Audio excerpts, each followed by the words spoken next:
Will the meeting please come to order? Will all members of the council, as well as the public, please rise for the invocation and remain standing for the Pledge of Allegiance. The invocation this evening will be offered by Pastor Theodore Bryson of Mount Nebo Baptist Church, guest of Council Member Ed Kendall.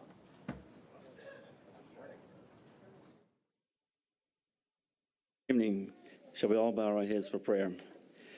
Eternal God, we humbly come before you this evening, thanking you for the blessings of another day. We now ask, O Lord, your guidance and blessings for the meeting of this council tonight. We're living in the midst of many challenges. Grant wisdom, Lord, to our elected officials to be good stewards of the resources available to us. Give them wisdom to make decisions that are just, merciful, and will lead the city to be a place where all are respected and the welfare of all are of great concern. Where there is great division concerning a problem or problems, we pray for the spirit of compromise. We pray that our elected officials will be able to model for us, the citizens of this community, the ability of a diverse group of people to be able to come together, reason together without personal agendas or personal attacks, and truly govern a city facing many problems. May we, as citizens of this community, help our elected officials by having the understanding that they are men and women who've been given great responsibility. They need our prayers, our cooperation, and our respect. Help us as citizens, as well as our leaders, to follow your teachings, O God, to do justly, love mercy, and walk humbly with you. We acknowledge that there are no easy solutions to the problems of this city, but may we as a people understand that you are still an awesome God. You teach us in your word to trust you with all of our hearts and lean not to our own understanding. In all our ways, we're to acknowledge you, and you will direct our path. Help us to recognize our need for you. Forgive us, O Lord, for our many failings. Continue to grant us your mercy and grace as you deal patiently with us. Again, we ask, O God, to bless our leaders with wisdom, bless our city, and enable us to practice love and not violence. Comfort the grieving, O Lord, and those who are in despair.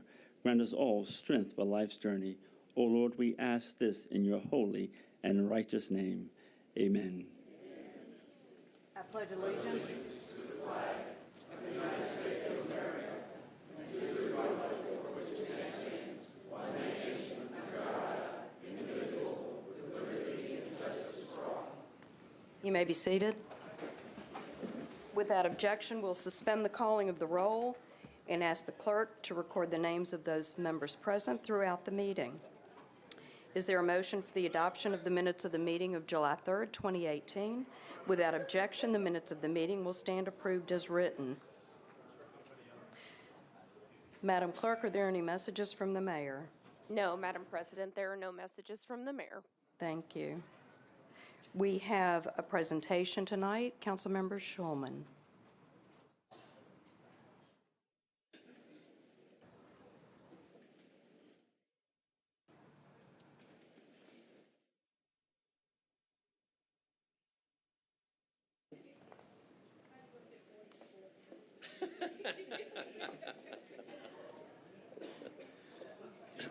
So, Madam President, members of the council, I think we're going to try to get 40 members of the council back here.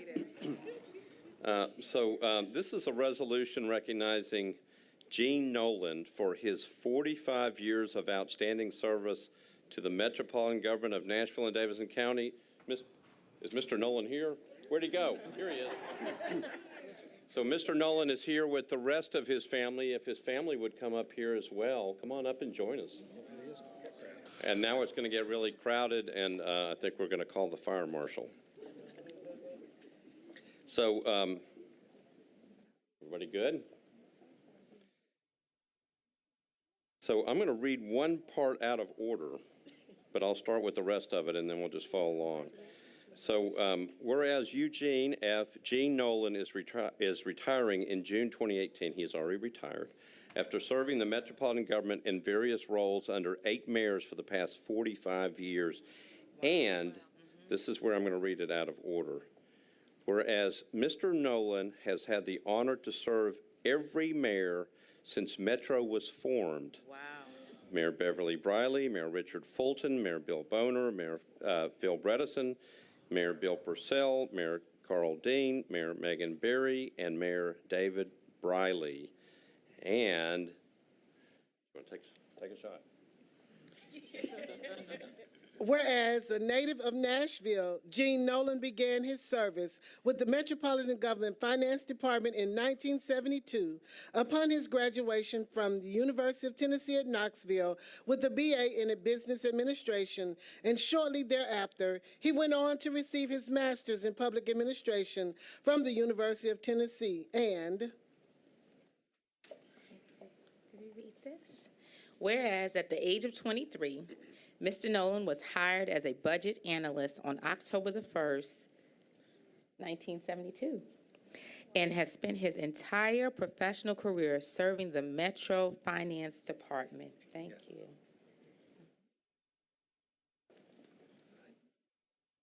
We're going to be here a while.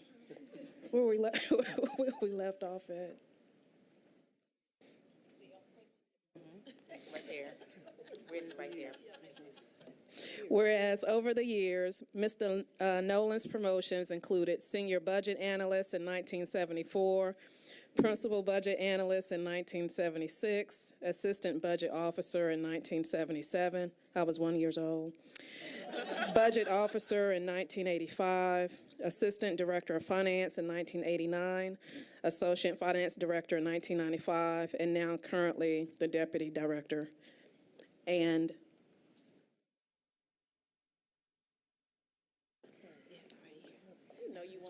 All right. Right, okay.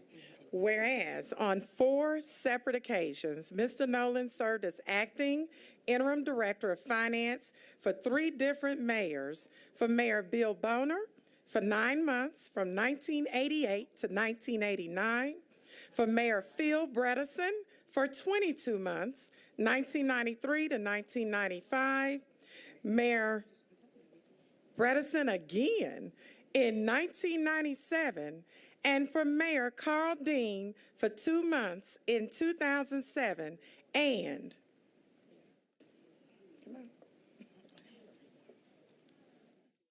whereas Mr. Nolan has had the honor to serve, well, we've read that one. So whereas Gene served as acting purchasing agent of the Metropolitan Government for a time under Mayor Bill Purcell and assumed the role of Director of Public Property Division, in addition to his duties and responsibilities as Deputy Director of Finance for Mayor Carl Dean, and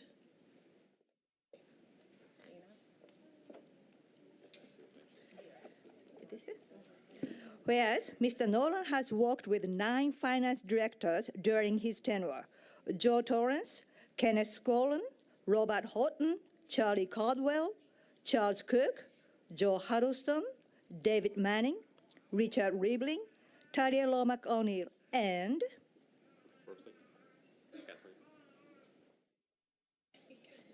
whereas in the executive role of executive sponsor, Gene led the finance department to its first enterprise-wide financial management software in 1998. And whereas in recent years, Deputy Director Nolan has served as the finance department's expert on revenue estimates, and we are here as long as he's been serving. Whereas Mr. Nolan has served the metropolitan government and the citizens of Nashville and Davidson County with distinction, high ethical standards, and expertise for nearly 46 years, and whereas Gene Nolan's service and accomplishments are evidence of his love for the city, its peoples, and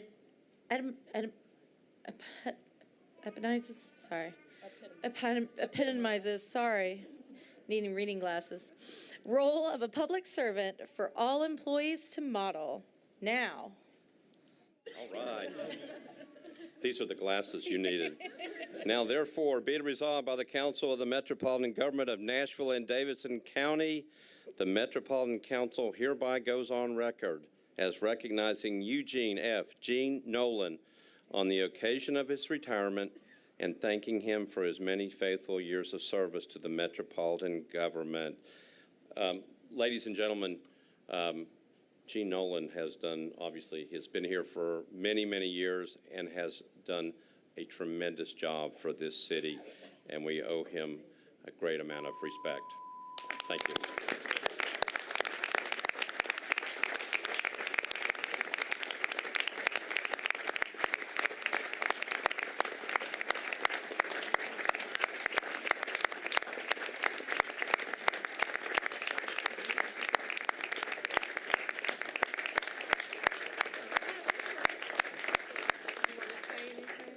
Yeah, so Madam President, members of the council, I give you Gene Nolan.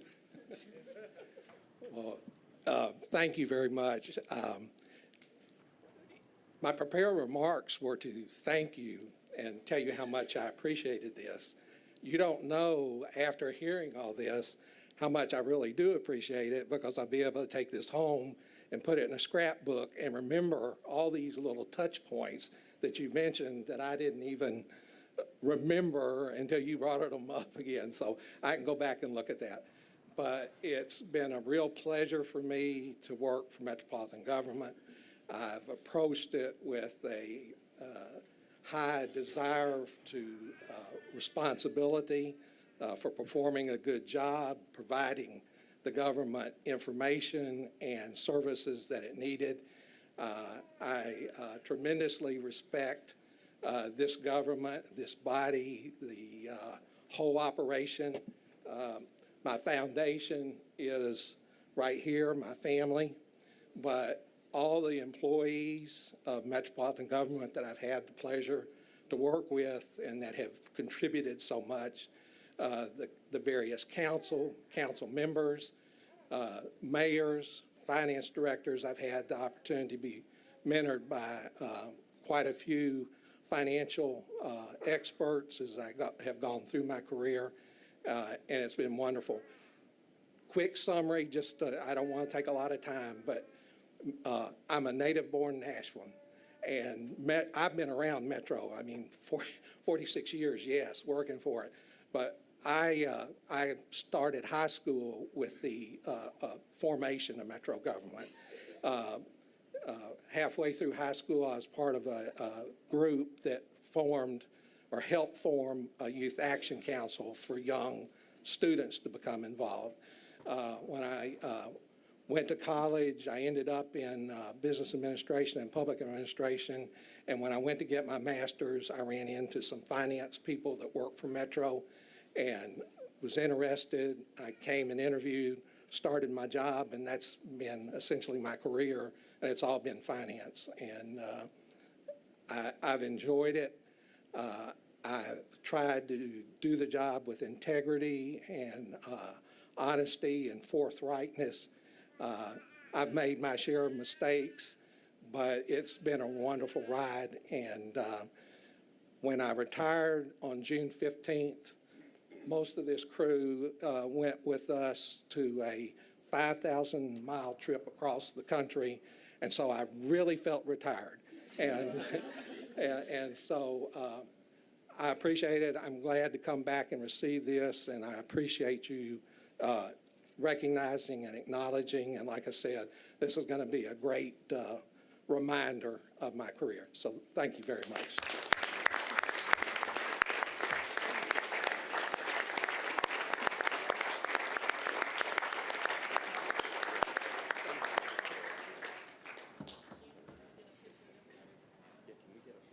Councilmember Pulley.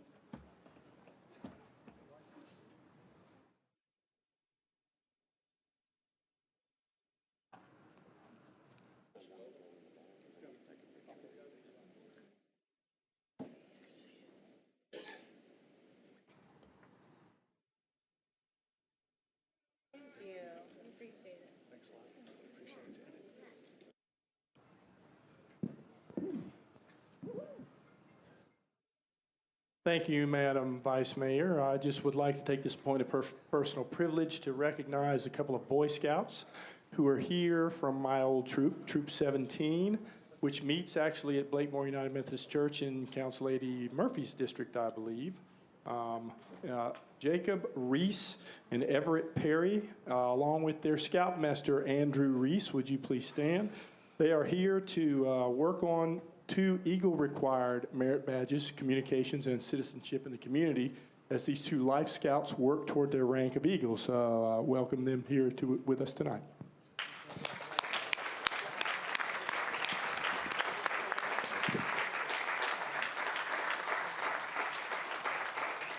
Thank you.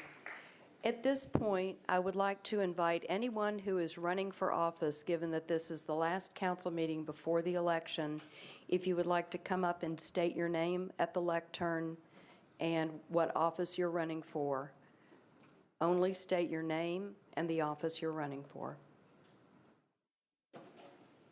Oh, good evening. My name is Vincent Dixie, and I'm running for state representative for District 54. Thank you. Oh, thank you. That's all. Thank you. Yes, sir. You made this so easy for me. Thank you. I'm Aaron McGee, and I'm running for School Board District 6. Thank you. Thank you. Are there any council members that would like to? Oh, there you are. See, you were listening. Jason Potts running for State Representative District 59 in South Nashville.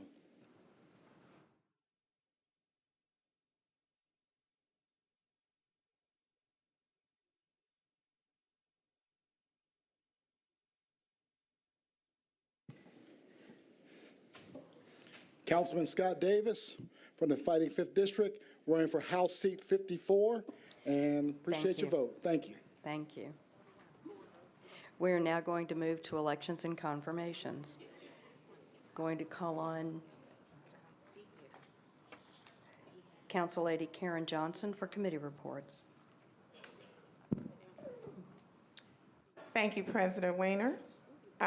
We had many who came before us this afternoon who are extremely talented to serve with Metro Nashville government, and the elections and confirmations we have for the Auditorium Commission, the reappointment of Ms. Aaliyah Armstrong for a term expiring June 30th, 2021. The committee approved 6-4, 0 against. The reappointment of Ms. Alice Chapman. We're only going to do one at a time. Okay. Thank you. Okay. You've heard the motion for confirmation of Ms. Aaliyah Armstrong to the Auditorium Commission. All in favor? Opposed? Motion passes. Council Lady Johnson. Thank you. And then next we had the reappointment of Ms. Alice Chapman for a term expiring June 30th, 2021. The committee approves 6-0, 6-4, 0 against. Thank you. You've heard the motion for confirmation of Ms. Alice Chapman to the Auditorium Commission. All in favor? Opposed? Motion passes. Council Lady. Next, we had the reappointment of Mr. Blake McDaniel for a term expiring June 30th, 2021. The committee approved 6-4, 0 against. Thank you. You've heard the motion for confirmation of Mr. Blake McDaniel to the Auditorium Commission. All in favor? Opposed? Motion passes. Council Lady. Next, we had the reappointment of Ms. Christy Watkins for a term expiring June 30th, 2021. The committee approves 6-4, 0 against. You've heard the motion for confirmation of Ms. Christy Watkins to the Auditorium Commission. All in favor? Opposed? Motion passes. Council Lady Johnson. Next, we have the appointment to the Board of Health, the reappointment of Mr. Sam L. Felker for a term expiring July 9th, 2023. The committee approves 6-4, 0 against. Thank you. You've heard the motion for confirmation of Mr. Sam Felker to the Auditorium Commission. All in favor? Opposed? Motion passes. Council Lady Johnson. Next, we have the appointment to the Metropolitan Development and Housing Agency, MDHA, the reappointment of Ms. Antoinette Batts for a term expiring July 1st, 2023. The committee approved 6-4, 0 against.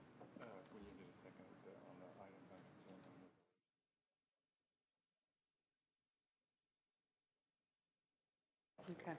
Thank you. I'm sorry. You've heard the motion for confirmation of Ms. Antoinette Batts to the Metropolitan Development and Housing Agency. All in favor?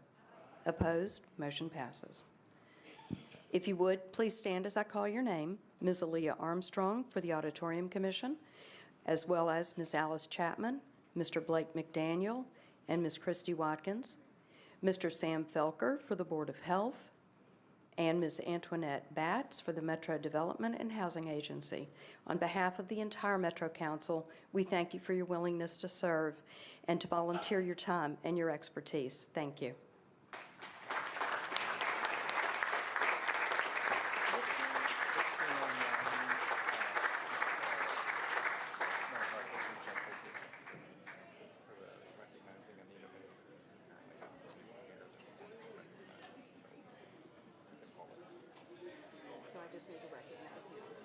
Just call it like you would the regular, like the ones in red. And that's the cost.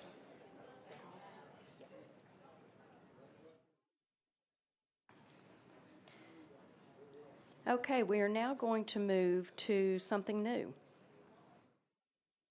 We, in the council, decided that it was important for us to give our neighbors and residents, constituents, an opportunity to come speak to us once a month, and we will be running this through December, at which time we will then reconvene and potentially tweak it. But what the lay of the land will be tonight is we have 5 people who had signed up to speak. We're going to ask those 5 people to please line up at the lectern. Each of you will be given 2 minutes to speak. These are issues that are not necessarily on our agenda. We are happy to hear from you. I'll go ahead and I'll call your names in order that you had signed up. Justin Jones, Drust Kakoye, I'm sorry if I messed that up, James Bradley, Jennifer Reinhardt, and Darius Knight. If you would, please sign up. Please just line up at the lectern. Thank you so much. Time is yours. Thank you. Good You're evening. welcome. Good evening, Council. I come here as a part of the movement calling on Nashville government to remove any sort of economic connections to the company known as CoreCivic. I think it's interesting that yesterday we celebrated the birthday of Ida B. Wells, and one thing that she said that stands out to me is that the best way to right a wrong is to shine the light of truth upon it. And a part of that truth is shining a light on a corporation that's headquartered right here in town that has been at the forefront of the immigration crisis and the cruelty that many of these families are experiencing. Speaking to investors last summer, CoreCivic CEO Damon Hinninger explained that low-security inmates are, quote, being housed in the most cost-effective facilities. The low-security inmates he was referencing are immigrants, families, children, whose only fault is finding themselves in a nation in which systemic racism has been aligned with profit, where incarceration has been aligned with profit. And our CoreCivic CEO also mentioned cost-effective. And we know that what is cost-effective is not always what is just. What is cost-effective is not always what is fair, and what is cost-effective is not even always what is humane, but it is what is profitable. And so today there's an opportunity before Nashville for these council members here to be a part of a larger movement in which many of these council members have already taken the lead. People like Freddie O'Connell, Kathleen Murphy, who have been calling and shedding light on corporations like CoreCivic and the cruelties that they've been exhibiting on inmates, on their lack of adequate health care for inmates in their facilities that they run in this city. And so we honor Council Lady Gilmore and Council Member Fabian Bedney and Council Member Scott Davis, who are co-sponsors of this legislation, because this is a bold statement that we as Nashville are not just going to talk about what's wrong and issue feel-good statements, but we are going to make requests of the Board of Pensions to respond to this council and make sure that neither now nor ever do we have any investments in this corporation known as CoreCivic or any for-profit prisons and immigrant detention centers, because we think it is morally reprehensible to profit off taking the freedom away from other people. And so with that, I think I'm finished. Thank you.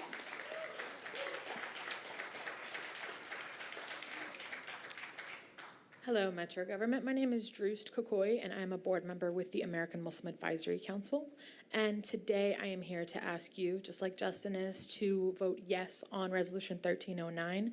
And specifically, the resolution basically says that Nashville will not take money or invest in any private prison organization or corporation. So Justin specified CoreCivic, and what we are asking with 1309 is Nashville may have had money before in private prisons. Let's go from today going forward. I'll promise and vote that Nashville will no longer have money in private prisons, because Nashville is a city we like to boost ourselves as being the fastest growing foreign-born city in the nation, right? And also we have such a history with freedom riders and Nashville being one of the places where the civil rights movement was booming. And so those communities are the particular communities that or corporations like CoreCivic make profit off of by criminalizing and then housing in ways that are very far from the way that public jailhouses are run. And so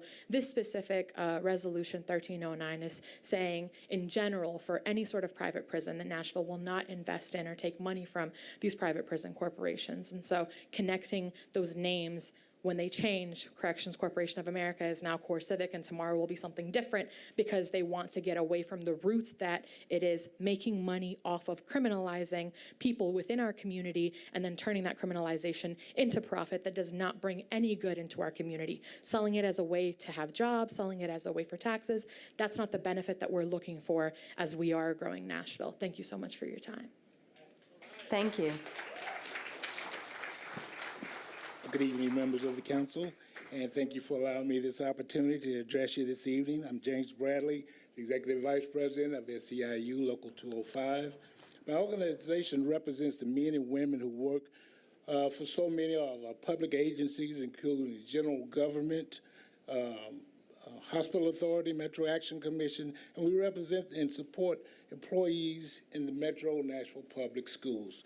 And first of all, on behalf of thousands of city employees SEIU represents, I want to thank the 19 members of the council who voted in favor for the Councilman's Mendes budget 2 weeks ago. We appreciate you, your integrity and your courage, and we will not forget that you supported us. Having said that, we also will not forget the 20 council members who voted against us.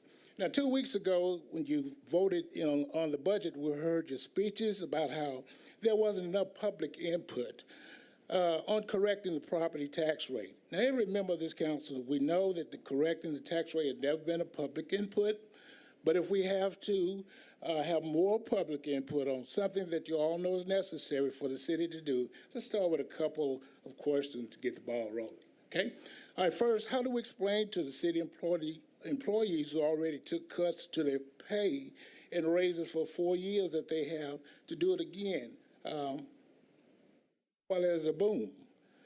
I was one of the people whose taxes went up and didn't get a cost of living raise, so I don't mind paying my fair share, but when do these private developers start paying theirs? Okay, 2, how do we explain that we couldn't find a political will to fully fund our schools, but we can find it to keep giving more to TIF and pilot deals to developers and corporations, or a water park at Opryland that only Opryland members and guests can have? Okay? Number 3, how do you justify asking Metro department heads to begin preparing budget reductions for the next year when you're literally getting ready to vote tonight on another tax increment financing? Thank you for coming. Thank you. We appreciate it.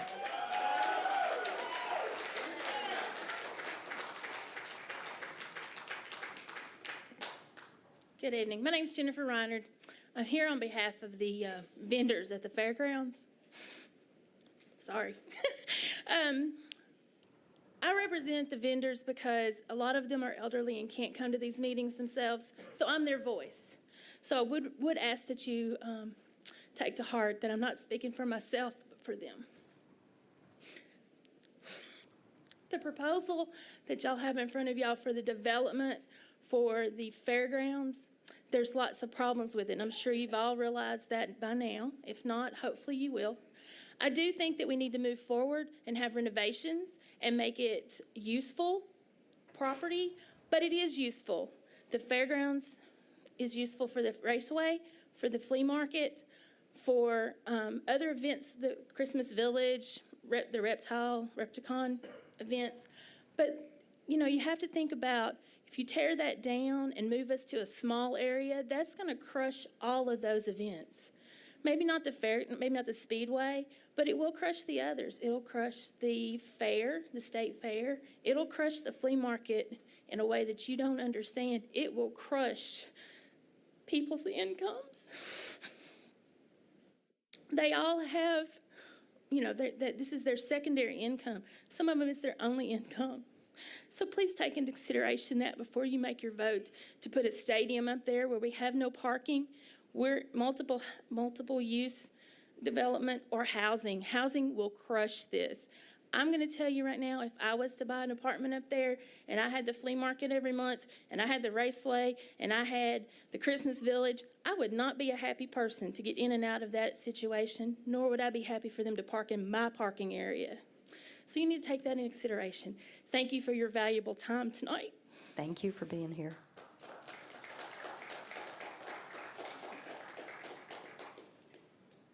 Good evening. My name is Darius Knight. I was asked to come to this board meeting tonight about a conversation I had with several people in the mayor's office about the Nashville MTA. I'm glad the referendum failed because it was going to waste too much money of taxpayer dollars. It was a plan that was never going to work from day one to fix our traffic here. I have with me in my phone several pictures of concerning issues with the Nashville MTA buses. They just recently, last Thursday, switched to We Go Public Transit. This agency has, for decades, gotten away with misuse of funds, and then council members back in 2006 had to actually question Paul J. Ballard during that time frame, who was the CEO, about why the money was missing. So basically, at that point in time, they couldn't give them a straight answer. A councilman by the name of Carolyn Baldwin Tucker decided, well, we're not going to stand for this, and pulled MTA's funding that year.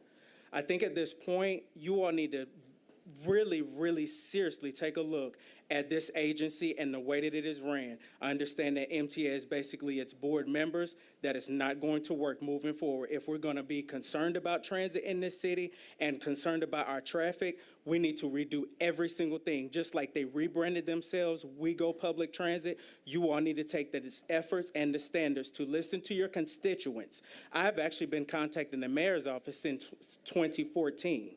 I've been in contact with Ms. Erin Williams multiple times. She can actually tell you herself how many times I've bugged her about the repeated issues. They have over 70 vehicles right now that are not supposed to be on the road, over 15 and 16 years old. So basically what I'm asking you all to do is to literally take the time to get with MTA and their board members. Go over to both of the garages at Myatt and in Nestor and look at the poor condition of these buses. Go speak to the drivers who are driving. Thank you. Thank you. Okay, we are now on bills on public hearing. Resolution RS 2018-1288, sponsor Kendall and Hurt, exempts Jefferson Street Cafe from the minimum distance requirements for obtaining a beer permit. Councilman Kendall. Thank you, Madam President. Do we have a committee report on this? Yes, we do. Council Lady Roberts. Thank you, Madam Vice Mayor. Public safety beer and regulated beverages voted 5 in favor and 0 against. Thank you. Councilman Kendall. I'd like to open a public hearing. Please raise your hand if you're in support. Please raise your hand if you're, okay, go ahead and put them down. Please raise your hand if you're in opposition. Seeing no one in opposition, does anyone in support wish to speak? Seeing none, I declare the public hearing closed. Councilman Kendall. Move approval. Is there a second? Having been properly moved and seconded, all in favor? Opposed? Motion passes. Okay. We now move to the consent agenda. The following items are on the consent agenda: RS 2018-1290, 91, 92, 93, 94, 95, 96, 97, 98, 99, 1303, 1304, 05, 06, 07, RS 2018-1311, 12, and 13. Are there any others that need to be pulled from the consent agenda? Council Lady Gilmore. Thank you. Vice Mayor, want to pull 1309 and 1310. They're already pulled. All right. Just want to make sure. Thank you. That's fine. Okay, we're going to move to committee reports. Council Lady Vercher. Thank you, Madam President. Budget and Finance recommended approval for RS 2018-1290, 91, 92, 93, 94, 95, 96, 84, 0 against, and for resolutions RS 2018-1297 through 99, Budget and Finance recommended approval 9-4, 0 against, and for RS 2018-1303 through 1306, Budget and Finance recommended approval 9-4, 0 against. Thank you. Council Lady Gilmore. I'm sorry, I was I was talking. I don't. Consent agenda committee report. Okay, thank you. Councilmember Hastings is going to take care of that for me. I do apologize for that. Councilman Hastings. Thank you, Madam Vice Mayor. We are 1303? 03, 04, 05, 06, 07, and 12. Okay, hold on one second. We have 1303. With that resolution, we have 5 for, 0 against. 1304, we have 5 for, 0 against. 1305, 5 for, 0 against. And 1306, we have 5 for and 0 against. And 1307? 1307. All right, 1307, we have 5 for, 0 against as well. And 1312. 1312, yes, ma'am, we have 5 for, 0 against. Thank you. All right, thank you. Councilman Roden.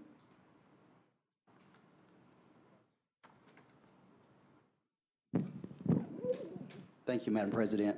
Parks, Library, and Arts passed Resolution 2018-1296, 1297, 1298, and 1299. 7 in favor, 0 against.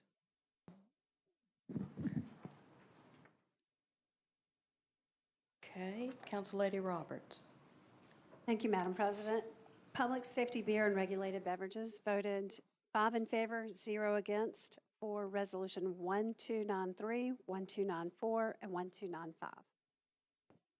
Thank you. And Council Lady Karen Johnson. Thank you, President Weiner. The Rules, Confirmation, and Public Elections Committee voted on resolutions 1310, 1311, 1312, and 1313 with the approval 5 for, 0 against. Okay, we're going to, do you want to move the consent agenda items? So moved. Thank you. I need to read the captions.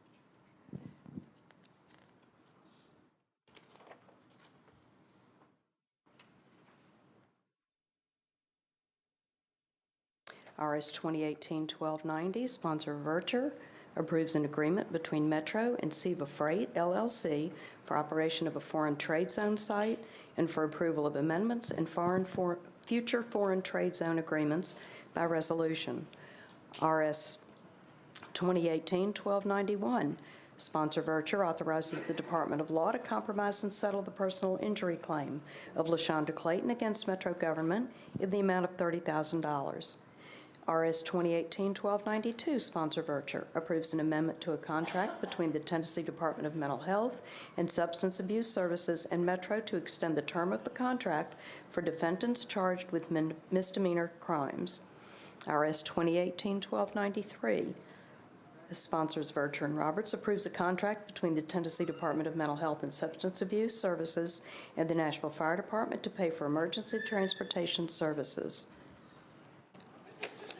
RS 2018-1294, sponsor Vercher and Roberts, approves a grant from the Tennessee Highland Rim Healthcare Coalition to the Nashville Fire Department for an ambubus conversion kit to transform a 2003 Bluebird bus into a large ambulance capable of treating and transporting multiple patients. RS 2018-1295, sponsors Withers, Vercher, and Roberts, approves a port security grant from the U.S. Department of Homeland Security to the Office of Emergency Management to protect maritime critical infrastructure and support overall port resilience and recovery capabilities. RS 2018-1296, sponsors Kendall, Vercher, and Roten, approves a grant from the Tennessee Tennis Association and the Metro Nashville Parks and Recreation Department to fund the renovation of the Hadley Park Tennis Center. RS 2018-1297, Kendall, Vercher, and others, appropriates funds from Metro Parks and Recreation Department to Creative Parks Nashville to provide big band dances in Centennial Park at no cost to the public. RS 2018-1298, sponsors Withers, Vercher, and Roten, approves a grant from the Friends of Shelby Park and Bottoms to the Metro Board of Parks and Recreation to provide 2 door repairs at Hangar 1 at the Cornelia Fort Airport. RS 2018-1299, sponsors Vercher and Roten, approves a grant from the Tennessee Arts Commission to the Metro Arts Commission for general operating support to cover program and direct expenses related to art programs. Hang on. RS 2018-1303, sponsors Vercher and Gilmore, approves a grant from the Tennessee Department of Health to the Metro Board of Health to achieve sustained tuberculosis control and enhanced tuberculosis prevention to eventually eliminate tuberculosis as a public health threat in Tennessee. RS 2018-1304, sponsors Vercher and Gilmore, approves a grant from the Tennessee Department of Human Services to the Metro Board of Health to conduct immunization record audits for child care centers, drop-in centers, and group child care homes to ensure the safety and well-being of children and families in Tennessee. RS 2018-1305, sponsors Vercher and Gilmore, approves a substitute grant contract from the Tennessee Department of Health to the Metro Board of Health to improve the health of those residing or visiting Davidson County through targeted strategies to prevent and control the use of tobacco products.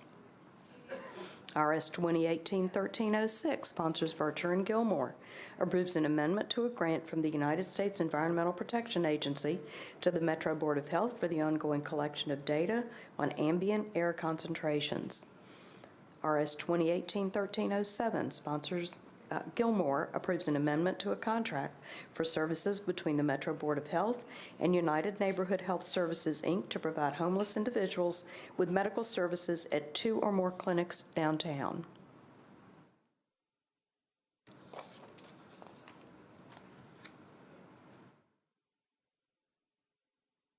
RS 2018-1310, sponsors Hastings, Gilmore, and others, recognizes, oh, we're not doing that one. Sorry about that. RS 2018-1311 recognizes the courageous actions of Pamela Franklin, Brenda Harris Haywood, Beverly Page Ward, Bernadine Price Rabathali, and the late Ronald Jefferson Webb. RS 2018-1312, sponsor O'Connell recognizes and celebrates Matthew Walker Comprehensive Health Center's 50th anniversary of service to Tennessee. RS 2018-1313, sponsors Alan O'Connell and others, recognizes and honors Walk Bike Nashville and declares July 20th, 2018 as Walk Bike Nashville Day in honor of the organization's contributions to the health and well-being of citizens of Nashville. Having been properly moved and seconded, all in favor? Opposed? Motion passes. We are now on items that are not on the consent agenda, so we will go back to RS 2018-1289, sponsors Mendez, Haywood, and Vercher, authorizes the Metro Development and Housing Agency to enter into a pilot agreement and accept payments in lieu of ad valorem taxes with respect to a multifamily housing project located at 3474 Dickerson Pike. Councilman Mendez. On the committee reports, I've got the first one. It was referred to the Ad Hoc Affordable Housing Committee where it was approved 5-0, and I'd like to ask for the other two committee reports. Council Lady Vercher. Thank you, Madam President. Budget and Finance recommended approval, 7-4, 1 against. Thank you. Council Lady Murphy. The Personnel, Public Information, Human Relations, and Housing Committee voted in favor, 4 in favor, 2 against. Councilman Mendez. I'd like to move approval. Is there a second? Having been properly moved and seconded, all in favor? Opposed? Motion passes. We're now on RS 2018. Hang on a minute. 1300 approves a grant from the Greater Nashville Regional Council to the Metro Social Services Commission to provide nutrition, home, and community-based services to eligible seniors throughout Davidson County. Council Lady Vercher. Thank you, Madam President. Budget and Finance recommended approval, 8-4, 1 abstaining, and I need the other committee report. Thank you. Councilman Hastings. We're on 1300. Rule 1300, we would like to move this, first of all, No, this is the one, this is just a committee report. Oh, for the committee 1300. report. Oh, I'm Yes, sorry. thank you. I apologize. That's okay. All right. 1300 here. We have 5 for and 0 against. It passed. I move for approval. Thank you. We have Councilman Schulman is recorded as abstaining. All in favor? Opposed? Motion passes. We're now on RS 2018-1301, sponsors Vercher and Gilmore. Approves an amendment to a grant from the U.S. Department of Health and Human Services to the Metro Board of Health to enhance access to a comprehensive continuum of high-quality community-based care for low-income individuals and families with HIV disease. Council Lady Vercher. Thank you, Madam President. Budget and Finance recommended approval, 9-4-0 against. I need the other committee report. Thank you. Councilman Hastings. Yes, Health, Hospitals, and Social Service moved 5-4. 4-4, 0 against, and 1 extension. Thank you. Council Lady Vercher. Move for approval. Yeah, recuse, 1 recusal. 1 recused. Yes. Okay, we have 1 who recused. That would be Council Lady Sharon Hurt. Council Lady Vercher. Move for approval. Having been properly moved and seconded, all in favor? Opposed? Motion passes. RS 2018-1302, sponsors Vercher and Gilmore, approves an amendment to a grant from the United States Department of Health and Human Services to the Metro Board of Health to enhance access to a comprehensive continuum of high quality. Wait a minute, I just did that one. Did I just? It's 2. Oh, I'm sorry, I read it. I'm sorry. My bad. To a comprehensive continuum of high quality community-based care for low-income individuals and families with HIV disease. Council Lady Vercher. Budget and Finance recommended approval, 9-4-0 against. Committee report. Councilman Hastings. Health, Hospital, and Social Services, 4-4, 0 against, and 1 recusal. Councilwoman. Okay, so Council Lady Hurt has recused herself. Council Lady Vercher. Move for approval. Having been properly moved and seconded, all in favor? Opposed? Motion passes. We are now on RS 2018-1308. Councilman Scott Davis requests the Davidson County Sheriff, the Nashville Fire Department Chief, and the Director of Public Property Administration to declare properties at 500 and 506 2nd Avenue North to be surplus upon the vacancy thereof. Councilman Davis. Hang on. Thank you, Vice Mayor. Committee reports, please. Council Lady Vercher. Thank you, Madam President. Budget and Finance recommended a 1 meeting deferral, 9-4-0 against. Council Lady Roberts. Thank you, Madam President. Public Safety voted 5 in favor, 0 against, per request of the sponsor to defer for 1 meeting. Councilman Davis. I'd like to move for a 1 meeting deferral with a brief explanation. The floor is yours.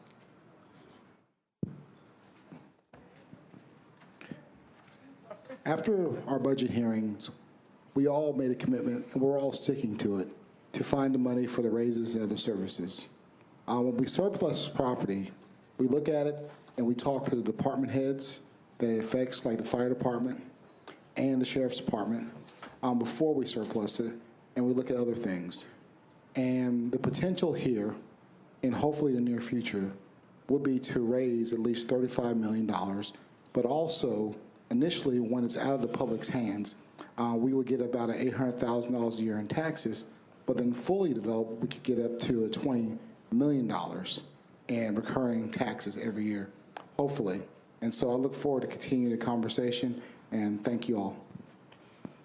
There's been a motion for a 1 meeting deferral, properly moved and seconded. All in favor? Opposed? Motion passes.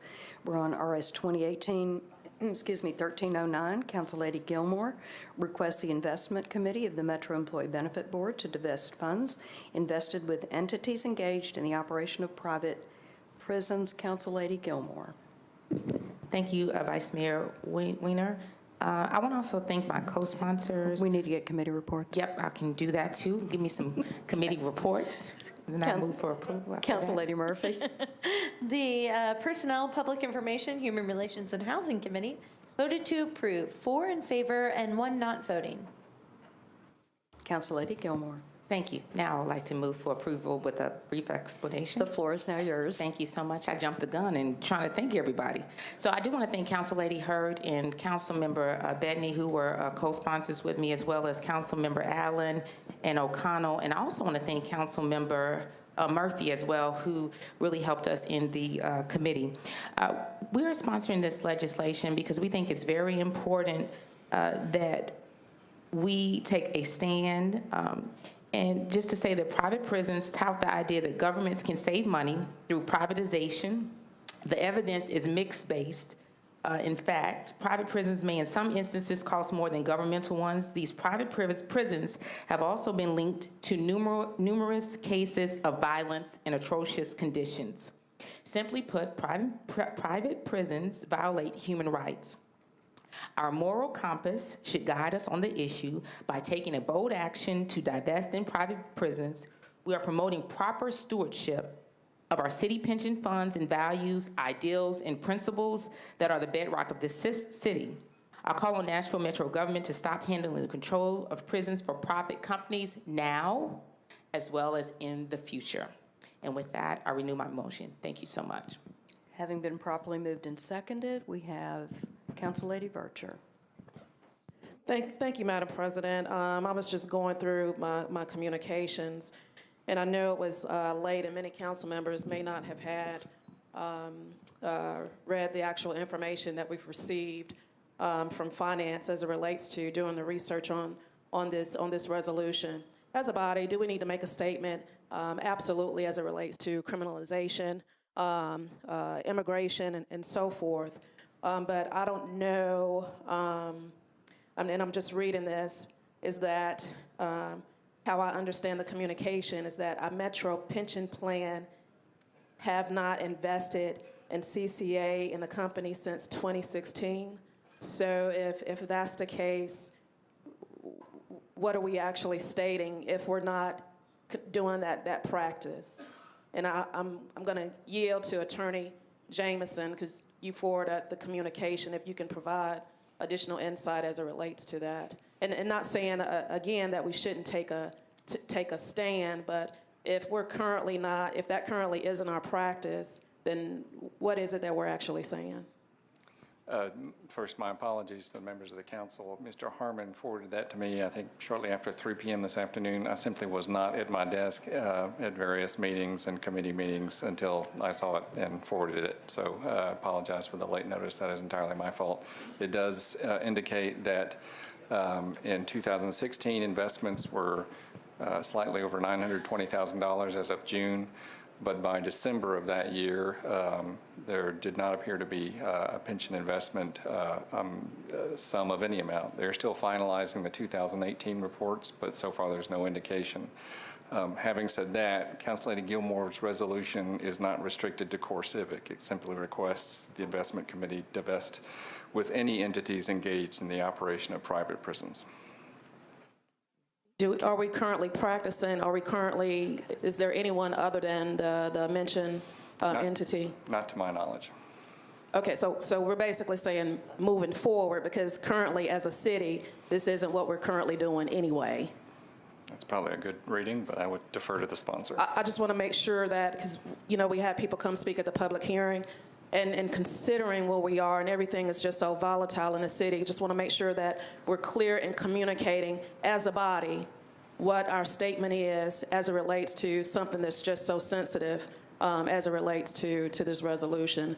And also that one is non-binding, and we've done non-binding resolutions before, not saying that this one is any less than the other ones that have come before us. I just want to make sure that we're clear in what we're actually saying. And if the sponsor can speak to that. Council Lady Gilmore. Thank you so much. I appreciate it. I do appreciate the council members' due diligence. We're just saying that, I think in the opening statement, I said now and going forth. And this resolution is very open. It's open to any prisons. And also the fact that we received that at 3 o'clock in the evening, we need, I'm requesting that we have the minutes from when they did divest.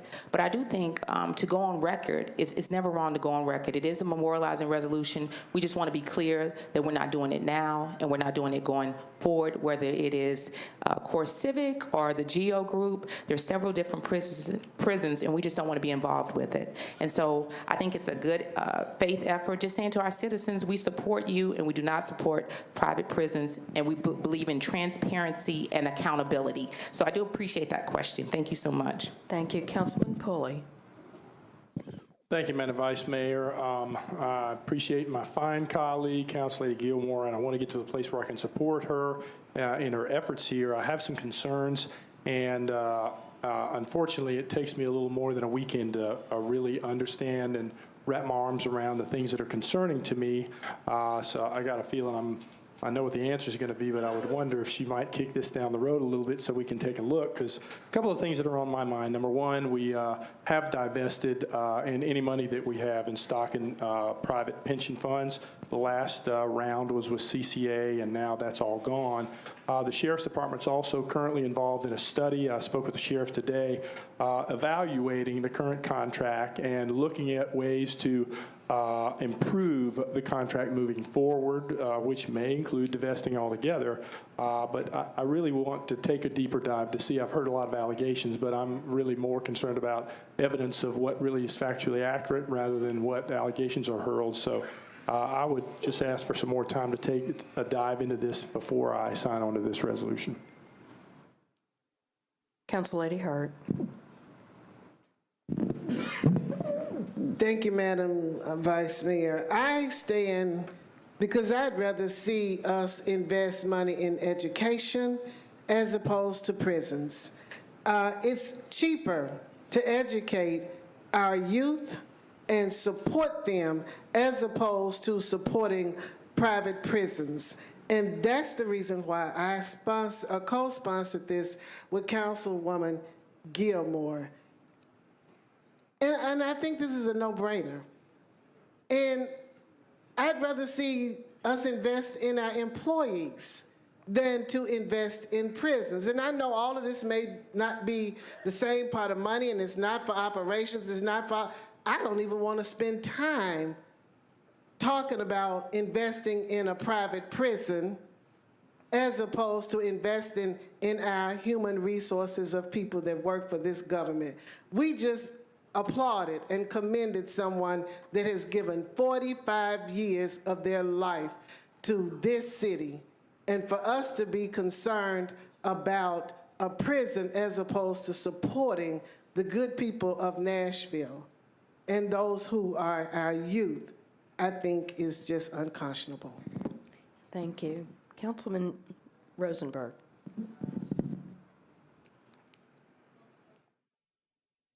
Pass. Councilman Scott Davis.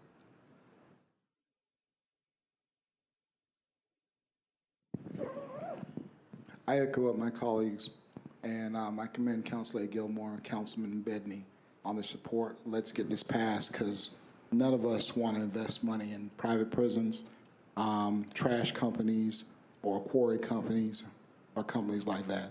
God bless you. Councilman Bedney. Yeah, thank you, Vice Mayor. And thank you, Councilor Gilmore, for bringing this legislation forward. When I got my 401k, I had to sit down with the person that was supposed to invest my very meager small savings. And he asked me, what should I do? And I said, I don't want you to invest on anything that has to do with tobacco.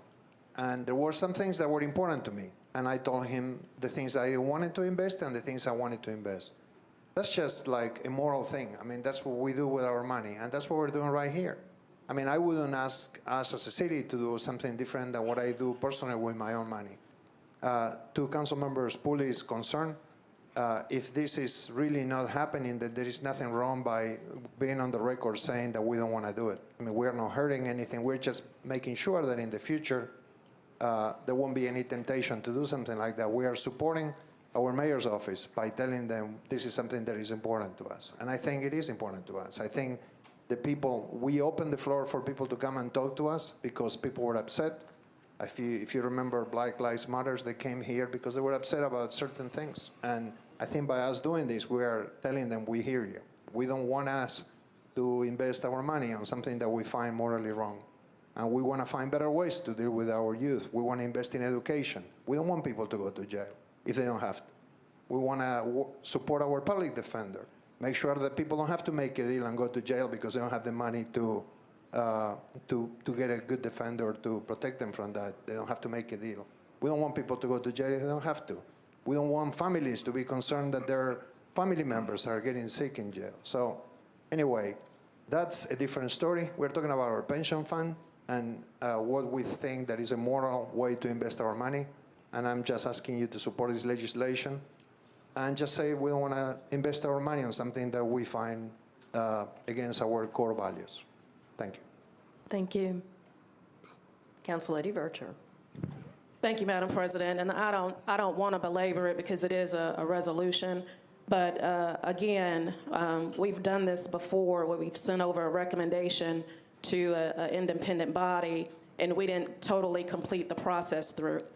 Think about the complete process, and I'm talking about as it relates to the COLA. We sent over a recommendation for them to approve cost of a living adjustments for 3 years with no attached funding plan, and that's on record. And many of us, we know that's the case. We heard a gentleman tonight reference that. So I just want us to be clear as a body when we're talking about being on the record, that the record, what we're saying, the statement is sound, so that when it comes back to us and what this, I'm not going to say anyone is going to hold this statement over our head.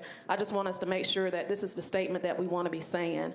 I understand that we don't want to, again, criminalize anything. We do want to invest. We do not want to invest in prisons. But in reading it, and I'm like my colleague here, I did look at it some. But we're sending a directive for them to stop divesting funds. And I'll ask Mr. Jameson, if this is going to be our statement, do we need to tell them where to direct the funds to?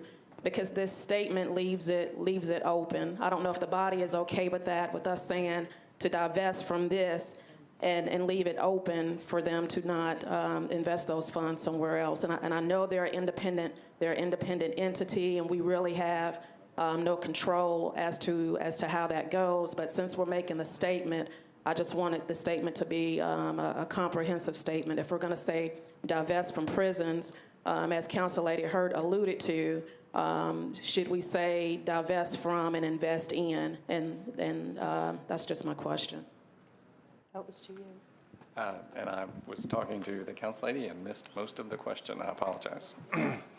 Council Lady, would you please repeat your question? Yeah, just simply, the resolution is basically stating we divest from.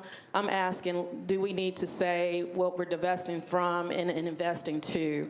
Again, I go back to, as it relates to the COLA, where we made a statement to another independent body, and we didn't have an attached funding plan to it. We kind of left it open, but nevertheless, they approved it.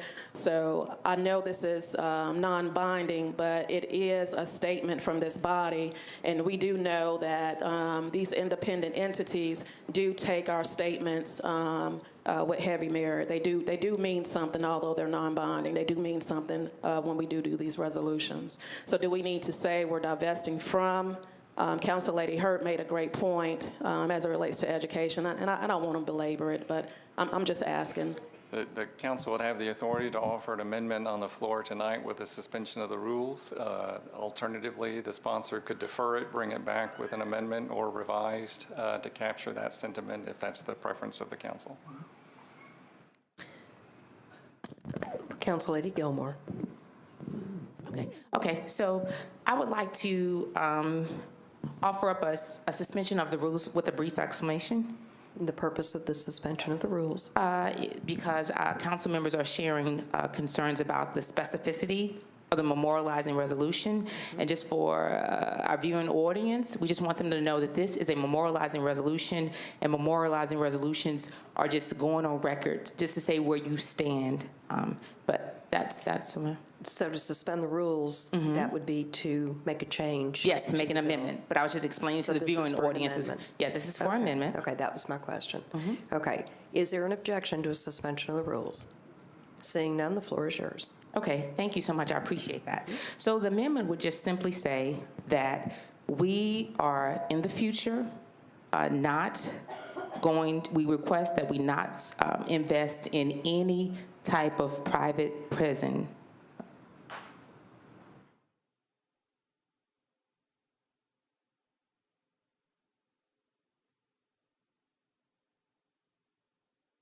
Is that all? Yes, we just leave it that way in general. And I'm not going to say what we're going to invest to, but just that we do not participate in that. And so that's the amendment. And then with that, I move the bill.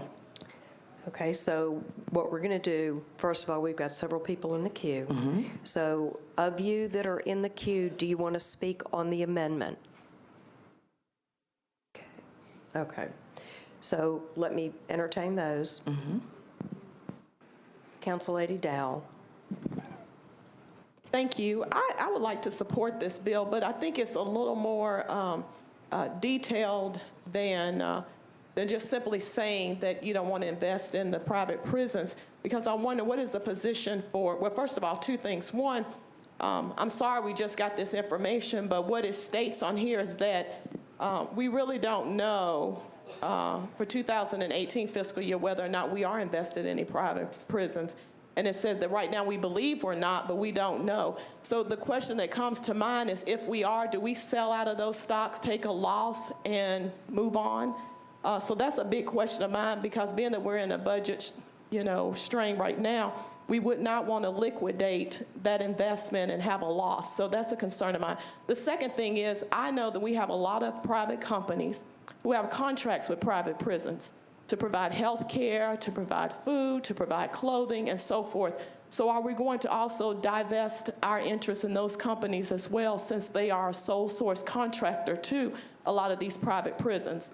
So I really would like to just, I wish you would defer so I could get some more information on this, because one, I would like to know whether or not we are or not for fiscal year 2018 invested in it, and also would be interested in what is the position on, any other private companies who are sole suppliers to prison systems? Do we divest from those as well? I recommend divesting from those. So those are my two concerns.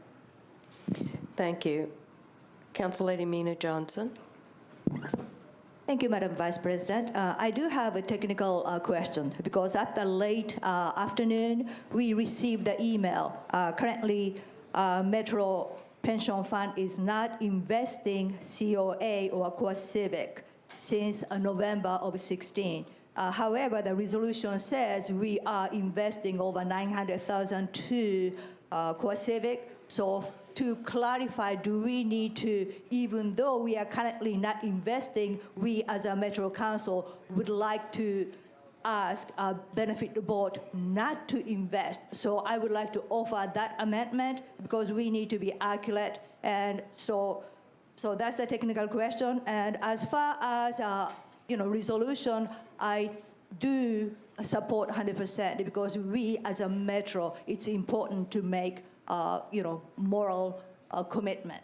And so I would like to thank you for the sponsor to bring that issue to the floor. Thank you.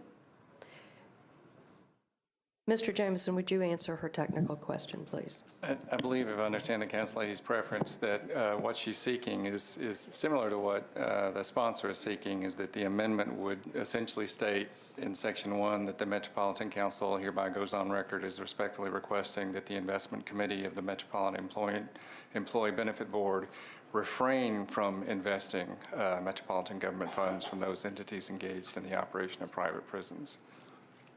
I see you're nodding yes, so I think that is so that answered your question. Amendment. Okay. Let's see. Councilman Mendez, are you seeking recognition on the amendment? Councilman Glover on the amendment. Just for clarification, I'm sitting here reading it, and in Section 1, doesn't it already say metropolitan government funds from those entities engaged in the operation of private prisons? So I'm trying to figure out what's the difference here versus what the amendment is. The difference is that Section 1 speaks as if there is a current investment from which we must seek divestment. What Council Lady Gilmore is proposing is that in the future we simply refrain from any investment of Metro funds into those operations.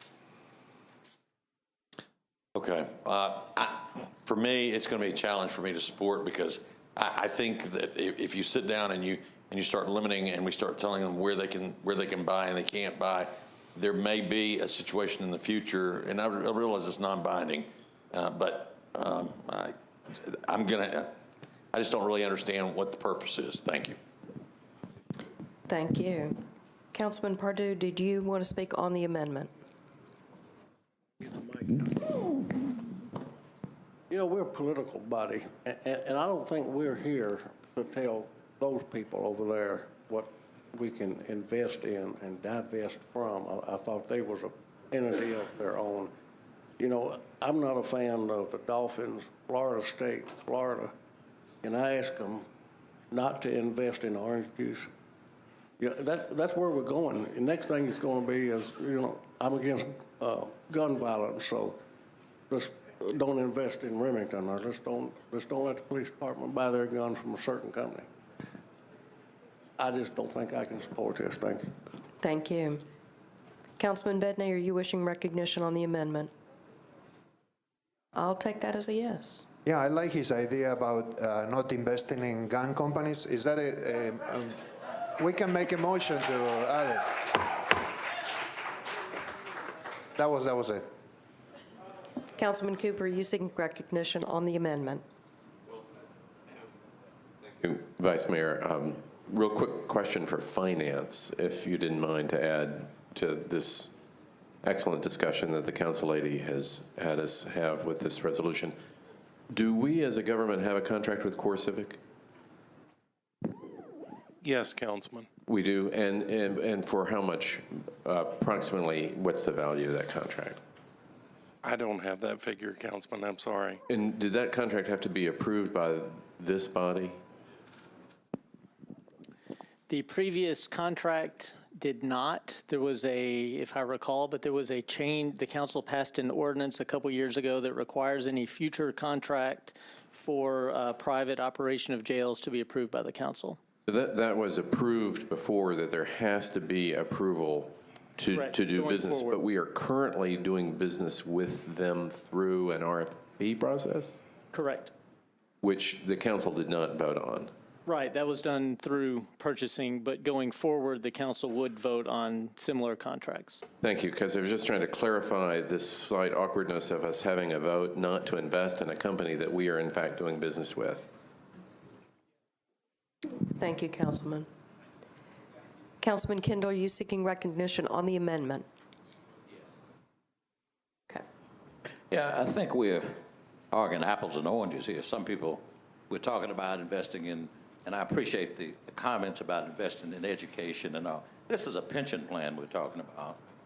And the people who determine where they invest money for the pension plans, I guess, want to see where you get the best return on the dollar.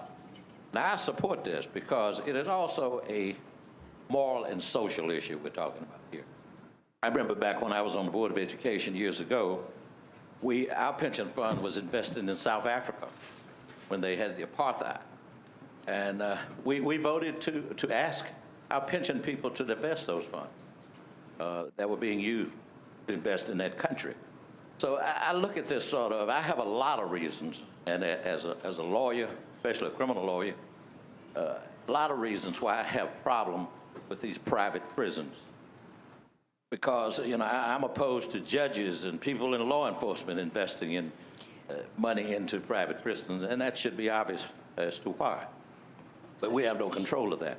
But this is really just a statement saying that this council, that this city, opposes using dollars to support what I think, you know, our prisons in this country, we have about 2 million people in prison in the United States. And about half of those people are people of color, African Americans, Hispanics, et cetera.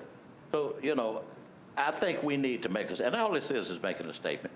There are plenty of places that they can take these same funds and invest with the economy as it is today and make just as much money, or even maybe more.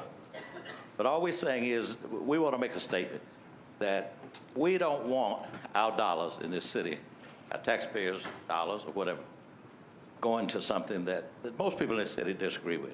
Thank you. Thank you. Councilor Lady Gilmore, on the amendment? Yes.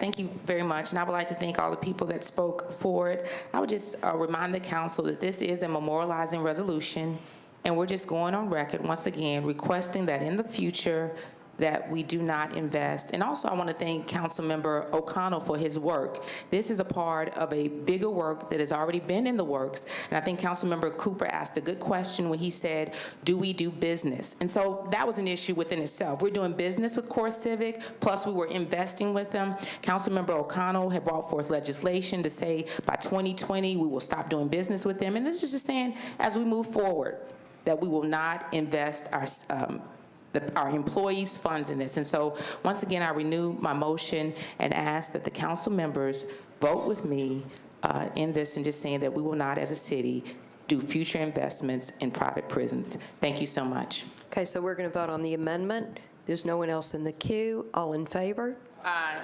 Opposed? Motion passes. We will now take the bill as amended. Councilman Mendez, did you want to speak on the bill as amended? Floor is yours. Thank you. I was trying hard to say nothing through this, but I can't help myself. You know, I'm very bothered by the role in today's society of private prisons, and I want to get that out there as a starting place. I do feel like the slippery slope of us picking investments, I have little confidence that the language in the amendment would match up with what investment professionals would feel like was a category that they recognized. And I think the right answer is entities have socially responsible investing policies. And if we want to start commenting on this, I think the right thing to do is to first decide whether we want to endorse having a socially responsible investing policy. And if so, then the investment committee should come up with what the goals are. So instead of making up on the floor whether it's going to be guns or schools or whatever, it's a policy that's coherent, and then we should be presented what the costs are. Is there a cost in investment return or not? And then the point that somebody raised about divesting in a sensible way to minimize cost, if that's what the result of a socially responsible investing policy is. I mean, for all those reasons, I mean, I'm not gonna vote against this, but I can't vote for it. My intention is to abstain. I respect the problems that are being addressed, especially what's it's in our face right now with what's going on our southern border. But I think the right approach would be to first consider whether we want a socially responsible investing policy. Lots of organizations do. Vanderbilt's got plenty of money. I think they've got a policy like that in place. So anyway, thanks very much. Thank you. Councilman Swope. Thank you, Madam President. Much like Councilman Mendez, I wasn't going to open my mouth about this, but I feel compelled to. And much like Councilman Mendez, I think this is opening up a door down a rabbit hole that none of us needs to go. The second we start dictating what can and can't be done, when we've given the authority to the investment committee that says, here, go invest the pension fund as smartly as you can. Now, don't quote me on this, but I think we had divested of CCA stock in 2016 because that's about when it tanked. Now, if I'm a smart investment guy, I'm getting out of it now because my job, their job, is to make the most money for our employees at all times, regardless of the politics involved. I caution all of us that we're about to start governing with morals instead of with judgment and pragmatism. And that's a scary rabbit hole to go down. I can't vote yes for this. And like Councilman Mendez, you and I are thinking exactly alike on this. I'm going to abstain from this, so please mark me as an abstention. But let's be careful about this. Thank you. Thank you. Councilman Sledge. Thank you, Madam Vice Mayor. Councilman Mendez actually kind of inspired me to think about what my own investments are too personally. I just have a very brief statement.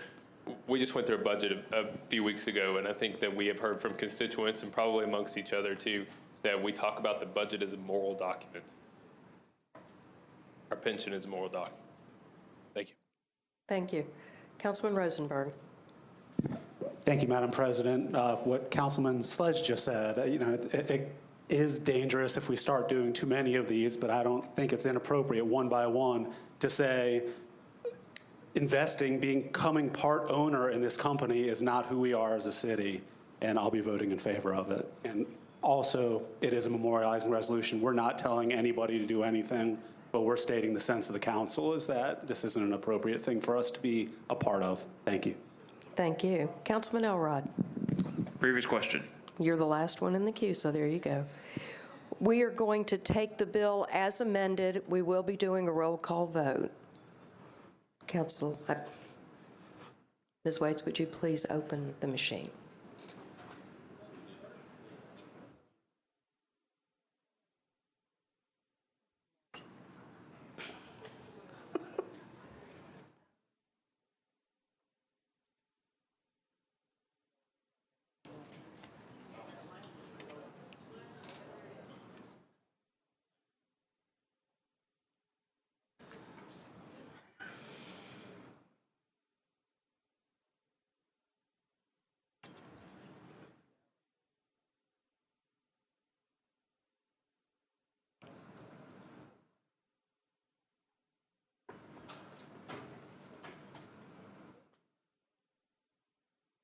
Madam Clerk, you can close the machines.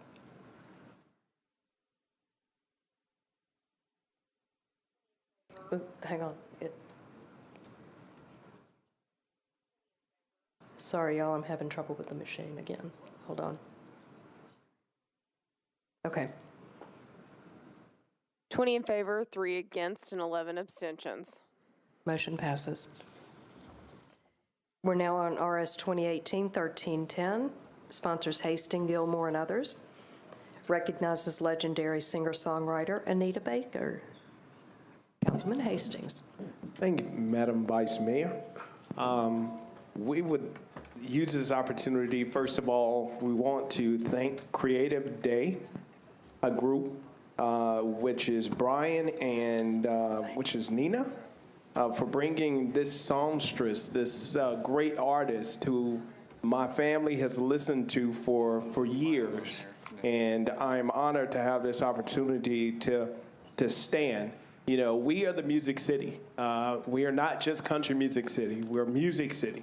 And that goes to gospel, to R&B, to rock and roll, to all of those things. But we wanted to use this time to thank these guys. So I asked if Brian and Nina, who are here, thank you so much and for doing what you do and giving us the opportunity to bring these people forward and also this amazing artist. So thank you. If we could give them, as the younger African Americans that are here in the city that are working on the other genres that we have, we thank you as the Metro Council. Thank you so much.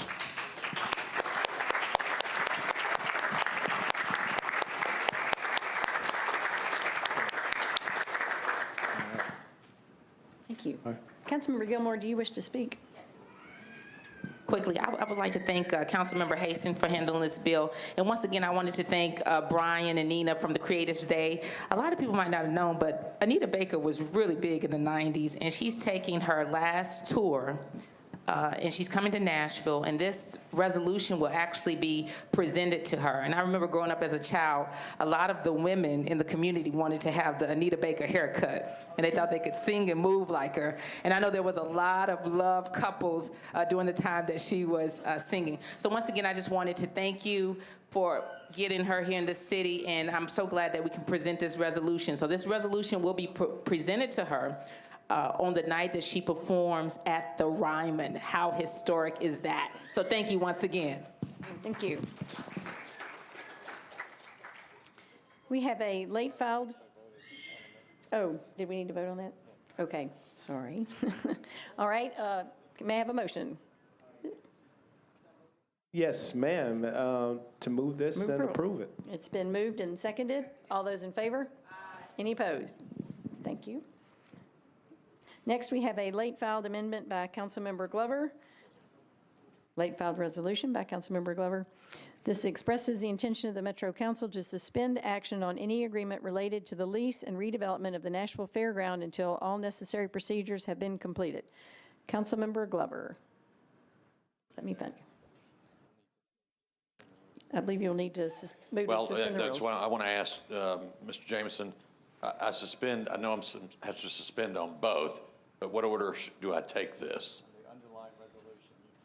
For suspension of the rules. All right, then I'll ask for a suspension, suspend the rules. So there's a motion for suspension of the rule on the underlying resolution. Are there any objections?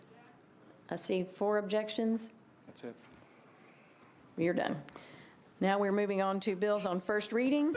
If there's no objection, we'll consider all ordinances on first reading in one vote at this time. Any objections to that? Seeing none, all those in favor of all bills on first reading? Any opposed? All bills on first reading are passed.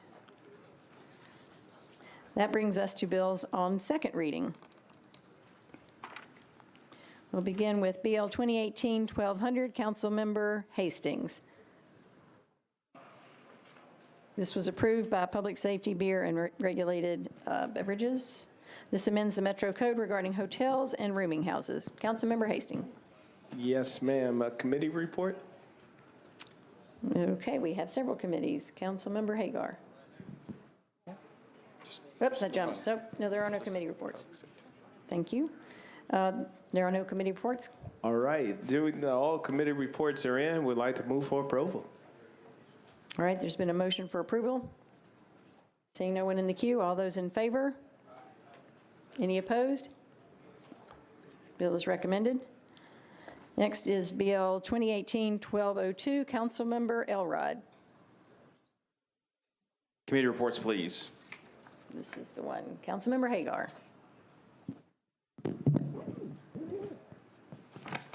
BL 2018-1202, the committee voted to approve the substitute amendment 5-4-0 against. The sponsor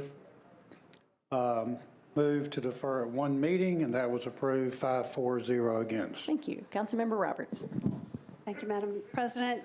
Public Safety voted 5 in favor, 0 against, per the request of the sponsor to approve the second substitute and defer for one meeting. Thank you. Councilmember Elrod. Public Works Committee recommended approval of the second substitute, 7 in favor, 1 against, and by the same number recommended a 1 meeting deferral. So I make that motion to adopt substitute number 2. We'll vote on that. All those in favor of the adoption of substitute number 2, indicate by saying aye. Any opposed? Substitute is adopted. Councilmember? And I would move for a 1 meeting deferral. By charter, we have to have a recommendation from the Traffic and Parking Commission.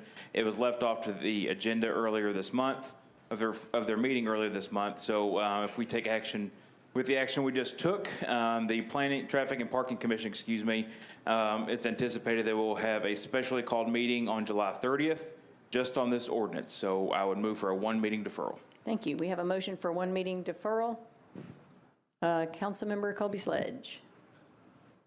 Sorry, Madam Speaker. I meant to notice I need to be marked as abstaining on this. Okay. Thanks. On the last vote as well? Yes, if you don't mind. Okay. Councilmember Sledge is abstained.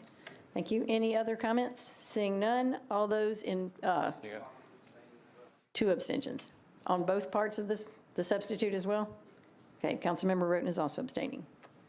Anything else? Seeing none, all those in favor of a 1 meeting deferral of the second substitute indicate by saying aye. Aye. Any opposed? Bill is deferred 1 meeting. Next, we are on substitute bill BL 2018-1203 as amended by Rosenberg. This amends the Metro Code relating to scooters, inline skates, and roller skates by defining scooter and removing certain requirements. Councilmember Rosenberg. Thank you, Madam President. Committee report, please. Thank you. Councilmember Elrod. Public Works recommended a 2 meeting deferral, 7 in favor, 0 against. Thank you. Councilmember Rosenberg. Thank you, Madam President. 2 meetings, please. Okay. That's a second? Second. It's been moved and seconded for a 2 meeting deferral. All those in favor of a 2 meeting deferral indicate by saying aye. Aye. Any opposed? Bill is deferred. Next, we are on BL 2018-1246, sponsors Vircher and Withers. This adopts a 5-year consolidated plan and 2018 action plan for housing and community development and authorizes the mayor to submit the plans to the U.S. Department of Housing and Urban Development. Councilmember Vercher. Thank you, Madam President. Do you want me to do committee reports, or do you want me to move the amendment first? Let's do committee reports first. Okay, committee reports. Okay, Councilmember Elrod. Oops, where'd he go? Councilmember Elrod. Public Works recommended, Oops, I jumped down one. Councilman, you didn't have it. I sent you to the wrong one. Councilmember Mendez. Excuse me. This was before the Ad hoc Affordable Housing Committee, and both the amendment and the bill as amended were approved by the committee 5-4 and 0 against. Thank you very much. Councilmember Vercher. Budget and Finance recommended the amendment, 9-4-0 against, and the bill as amended, 9-4-0 against. Thank you. Now we should. I want to move the amendment. Okay. We have an amendment and a second. Seeing no discussion. Personnel Committee, they had approved that already. Oh, you did? They didn't. Sorry. This was not re-referred to personnel this week, was it? It was not. Okay, so we're good. So we have moved the amendment. All those in favor, do we need an explanation of the amendment? Seeing no one asking, all those in favor of the amendment? Any opposed? All right, amendment passes. Councilmember Vercher. Thank you, Madam President. I'd like to move the bill as amended. Okay. It's been moved and seconded. All those in favor of the bill as amended? Any opposed? Bill is recommended. Next is BL 2018-1255. Councilmember Withers amends the Metro Code pertaining to payroll deductions for benefits administered by the Metro Employee Benefit Board. Councilmember Withers. Thank you. I will go ahead and give the Personnel Committee report. The Personnel, Public Information, Human Relations, and Housing Committee met this afternoon and considered Bill 2018-1255 and voted in favor, recommended in favor 6-4-0 against. Thank you. And with that, I would Move approval. All right, it's been moved and seconded. All those in favor? Aye. Any opposed? Bill is recommended. Next is BL 2018-1256. Council members Allen, Swope, and others amends the Metro Code to reinstate allowances for properties in a natural state. I will ask Councilmember Swope for committee reports, or is there a vice chair that can do that for him? Or is there a neighbor who can do that for him? Or a distant council member who will do that for him? That'll work. Thank you, Madam Chair. The Codes Committee on 2018-1256 approved that 5-4-0 against. Thank you. Would you like to move approval while you're standing there? I don't think you can. You're not a sponsor. Could I have one of the other sponsors move approval? Mr. Syracuse. Since I'm up here, I'm going to ask you to move approval. Thank you. It's been moved and seconded. All those in favor? Any opposed? Bill is recommended. All right. Next is BL 1257, sponsors Kendall, Vercher, and others. This approves a lease agreement between Metro and the Christine Nall Living Trust for the building located at 337 and 339 21st Avenue North. Councilmember Kendall. Thank you, Madam Pro Tem. Committee reports, please. Okay. Councilmember Bedney. Yes, the Planning Committee recommended approval, 11-4-0 against. Thank you. Councilmember Vercher. Thank you, Madam President. Budget and Finance recommended approval, 9-4-0 against. Thank you. Councilmember Withers. Thank you. The Personnel Committee met this afternoon and recommended in favor 6-4-0 against. Thank you very much. Councilmember Kendall. Move approval. Been moved and seconded. Councilmember Mina Johnson. Thank you, Madam Chair. And I think this is a question to administration table. I understand this is a lease agreement with a in-line of duty injury medical clinic. And Metro has had a contract with ACS. And so this is just a lease portion, and I have no question about the lease portion. But my question is, because this is a in-line of injury clinic, with this clinic being in there, will it compete with the Metro General, or will it, complement Metro General? I would like to know if there are any kind of policy conflict by having this specific clinic. Councilmember, several years ago, the council approved a contract with Concentra to operate the IOD clinic. Prior to that, there was no established clinic for Metro employees to go to, so they were just going to their own doctors, and it was determined that it's much more cost effective to have injured employees who don't have life-threatening injuries to go to a particular IOD clinic. So there is a contract in place with Concentra for the operation of that clinic. I think it's going through the RFP process or getting ready for continued operation of that, but this piece here is just for the physical space where the clinic operates. So it's not a competition with General, because General wasn't operating an IOD clinic, but it has saved Metro money by having a specific place for injured employees to go. Thank you. I appreciate the clarification. Thank you. Councilmember DeCosta Hastings. Thank you very, very much. I just wanted to stand, Mr. Legal, Mr. Cooper.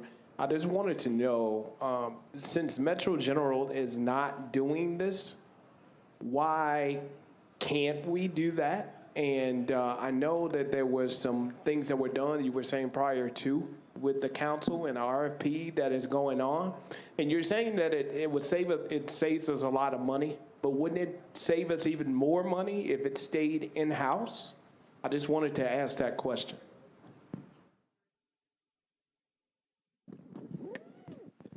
I really can't answer that. I don't know the financial component. I don't know the details, so I really can't provide an answer to that. All right, so if there's someone that is here representing the financial piece, I would love to receive that information. If the mayor's office can get that information to us, because I don't necessarily believe myself by sending our business or our employees to another facility that is going to save us any money, especially when we do healthcare ourselves. So if there's something, go ahead. So, Councilman, yes, we'd be happy to have the Human Resources Department provide the information that they have about this program and whatever savings information that they have. We'll get that to you. All right. Well, thank you very much, and yes, I look forward to trying to find an answer to this question, because it's kind of hard for me to stand here and believe, especially when we're looking at avenues of funding our hospital, that's sending funding outside of our system, that it benefits anybody.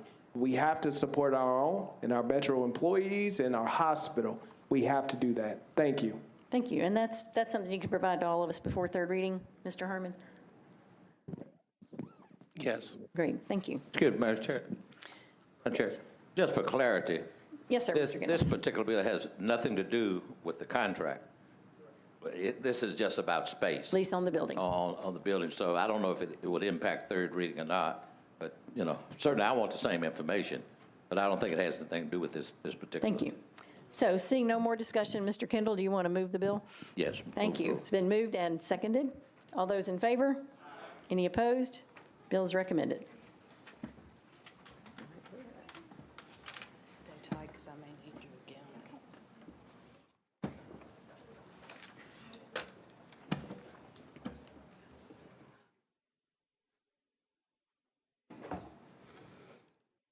Okay, we're on BL 2018-1258. Councillady Bircher, Roberts, and others approves the acquisition of right-of-way easements, drainage easements, temporary construction easements, and property rights for use in public projects for purposes of the James Avenue sidewalk improvements. Councillady Roberts. Thank you, Madam President. Committee reports, please. Council Lady Vercher. Thank you, Madam President. Budget and Finance recommended approval, 9-4-0 against. Councilman Bednay. Yes, the Planning Committee recommended approval, 11-4-0 against. Was it your Thank you. birthday? Happy birthday. It was my birthday Happy the whole birthday, month. ma'am. Yeah, thank you. Councilman Elrod. Only because it's a birthday, Public Works recommended approval, 6 in favor, 0 against. Council Lady Roberts. Can I work this anymore? I'm sorry, The whole birthday thing? the whole birthday thing. I'd like to move for approval. Having been properly moved and seconded, after we sing happy birthday, all in favor? All opposed? Motion passes. BL 2018-1259, Councilmembers Allen, Vercher, and others, approves the acquisition of right-of-way easements, drainage easements, temporary construction easements, and property rights for use in public projects for the purposes of the 25th Avenue South Sidewalk improvements. Council Lady Allen. Thank you, Madam Chair. I just want to say I'm thrilled about this sidewalk and ask for committee reports. Council Lady Vercher. Thank you, Madam President. Budget and Finance recommended approval, 9-4-0 against. Councilman Bednay. So besides wishing Councilor Roberts happy birthday, the committee recommended approval, 11-4-0 against. Councilman Elrod. Public Works recommended approval, 6 in favor, 0 against. Council Lady Allen. Thank you, Madam Chair. Move approval. Having been properly moved and seconded, all in favor? Opposed? Motion passes. BL 2018-1260, Councilman Anthony Davis, Vercher, and others, approves the acquisition of right-of-way easements, drainage easements, temporary construction easements, and property rights for use in public projects for purposes of the Stratford Avenue sidewalk improvements. Councilman Anthony Davis. Thank you, Vice Mayor. Committee reports. Council Lady Vercher. Thank you, Madam President. Budget and Finance recommended approval, 9-4-0 against. Councilman Bednay. Yes, the committee recommended approval, 11-4-0 against. Councilman Elrod. Public Works recommended approval, 6 in favor, 0 against. Councilman Anthony Davis. Thank you, Vice Mayor. Excited on this one as well, and I would submit approval. Thank you. Having been properly moved and seconded, all in favor? Opposed? Motion passes.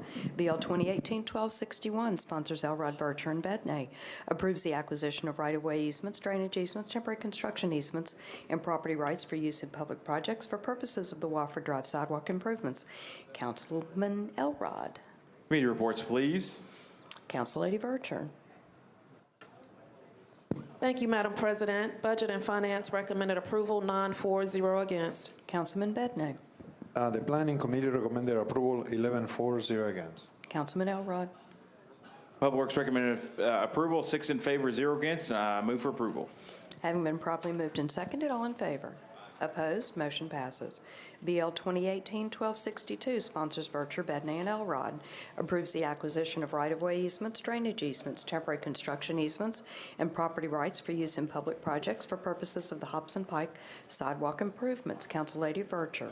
Thank you, Madam President. Budget and Finance recommended 9-4-0 against. I need committee reports. Councilman Bednay. The committee recommended approval, 11-4-0 against. Councilman Elrod. Public Works recommended approval, 6 in favor, 0 against. Council Lady Vercher. I move for approval. Having been properly moved and seconded, all in favor? Opposed? Motion passes. BL 2018-1263, sponsors O'Connell, Bednay, and Elrod, abandons existing combined sewer main and easements and to accept new combined sewer main, sewer manholes, and easements for property located at 10 11th Avenue South. Councilman O'Connell. Thank you, Madam President. I'd like to request committee reports, please. Councilman Bednay. The committee recommended approval, 11-4-0 against, and I voted today. Early voting is going on. Councilman Elrod. Public Works recommended approval, 6 in favor, 0 against, and it opens up the rest of the county on Thursday. Councilman O'Connell. Thank you, Madam President. I'd like to move approval of brief comment. Floor is yours. Though these, I think, as sewer improvements, these are not going to be certified for liquid fertilizer, I did just want to make this motion in honor of Mary Carolyn Roberts' birthday, so I'd like to renew my motion to approve. Thank you. Having been properly moved and seconded with all the birthday wishes, all in favor? Opposed? Motion passes.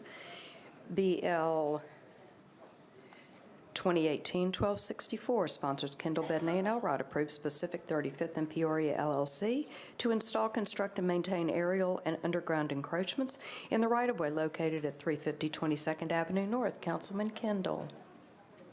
Thank you, Madam Chair. Committee reports, please. Councilman Bednay.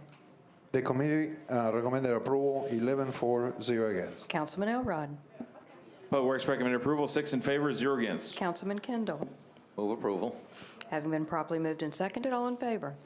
Opposed? Motion passes. BL 2018-1265, sponsors O'Connell, Bedney, and Elrod, abandons a portion of Ewing Avenue and alley number 197 right-of-way. Councilman O'Connell. Thank you, Madam President. I'd like to request committee reports, please. Councilman Bedney. The committee recommended approval, 11-4, 0 against. Councilman Elrod. Public Works recommended approval, 6 in favor, 0 against. Councilman Hager. Davenport and Parkin approved, 5-4, 0 against. Councilman O'Connell. Thank you, Madam President. I'd like to move approval, please. Having been properly moved and seconded, all in favor? Opposed? Motion passes. BL 2018-1266, council members Hastings, Bedney, and Elrod, abandons a portion alley number 1623 right-of-way. Councilman Hastings. All right. I am trying to get caught up because I was just talking. So 1266. 1266. Right. Thank you. Thank you. Thank you. Just one moment. You need committee reports. I'd like to move for Committee report. a committee report, please. That would be great. Yeah. Councilman Bedney. Yeah, the committee recommended approval, 11-4, 0 against. Councilman Elrod. Public Works recommended approval, 6 in favor, 0 against. Councilman Hager. Davenport and Parkin moved for approval, 5-4, 0 against. Councilman Hastings. I'd like to move for approval. Having been properly moved and seconded, all in favor? Opposed? Motion passes. BL 2018-1267, council members Syracuse, Bedney, and Elrod, abandons a portion of Blue Hills Drive right-of-way. Councilman Syracuse. Thank you, Madam President. Committee reports, please. Councilman Bedney. The committee recommended approval, 11-4, 0 against. Councilman Elrod. Public Works recommended approval, 6 in favor, 0 against. Councilman Hager. Davenport and Parkin moved for approval, 5-4, 0 against. Councilman Syracuse. Thank you, Madam President. Move approval. Having been properly moved and seconded, all in favor? Opposed? Motion passes. We're now on bills on third reading. BL 2016-269, council members Bedney, Karen Johnson, and others. It's been disapproved by the Planning Commission, 9-0. Cancel 7.84 acres of the Forest View Park planned unit development, and by changing from R10 to RS10 zoning for property located at Forest View Drive unnumbered. Councilman Bedney. Council Lady Johnson. Thank you, Madam President. I'd like to defer one meeting. There's been a motion for a deferral. We need a committee report. No? All right. Haven't been, okay. Move for deferral. All in favor? Opposed? Motion passes. BL 2018-1099, Councilman Scott Davis, disapproved by the Planning Commission, 7-0. Changes .27 acres from RS5 to SP zoning for property located at 207 Myrtle Street to permit up to 4 multifamily residential units. Councilman Scott Davis. Thank you, Vice Mayor. I'd like to move the substitute that was approved by the Planning Commission. Okay, there's a motion to move the substitute, been previously approved. The floor is yours. Thank you. Mr. Jameson and Madam Vice Mayor, I'd like to ask Mr. Jameson a question just for the folks back at home. Now that the substitute is approved by the Planning Commission, when I substitute it, it will make it an approved bill. Is that correct, sir? That's correct, and it would require only a simple majority, 21, not 27 votes. I appreciate it. Madam Vice Mayor, I'd like to move the substitute. Okay, we have one in the queue. Council Lady Johnson. Thank you, Madam Vice Mayor. I forgot to ask this at the planning zoning question. This is the question to planning table. I think the new approved amendment, or rather substitute, for whatever the reason, you're on. I did not find the conditions, fire department and stormwater recommendations. For whatever the reason, that specific language appeared to be removed from the language substitute. I just wanted to make sure it was just oversight, and if it is, can it be added to the bill?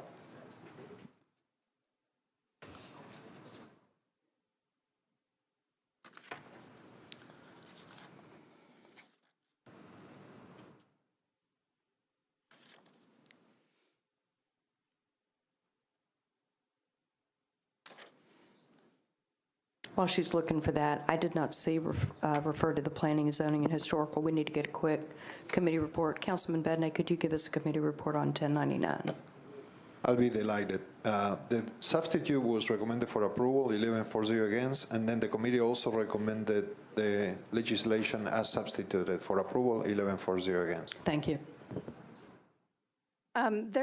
Yes, there were conditions of approval that were associated with that at the Planning Commission that included limiting the land uses to 2 units and some access issues on the plan. So there were conditions of approval at the Planning Commission.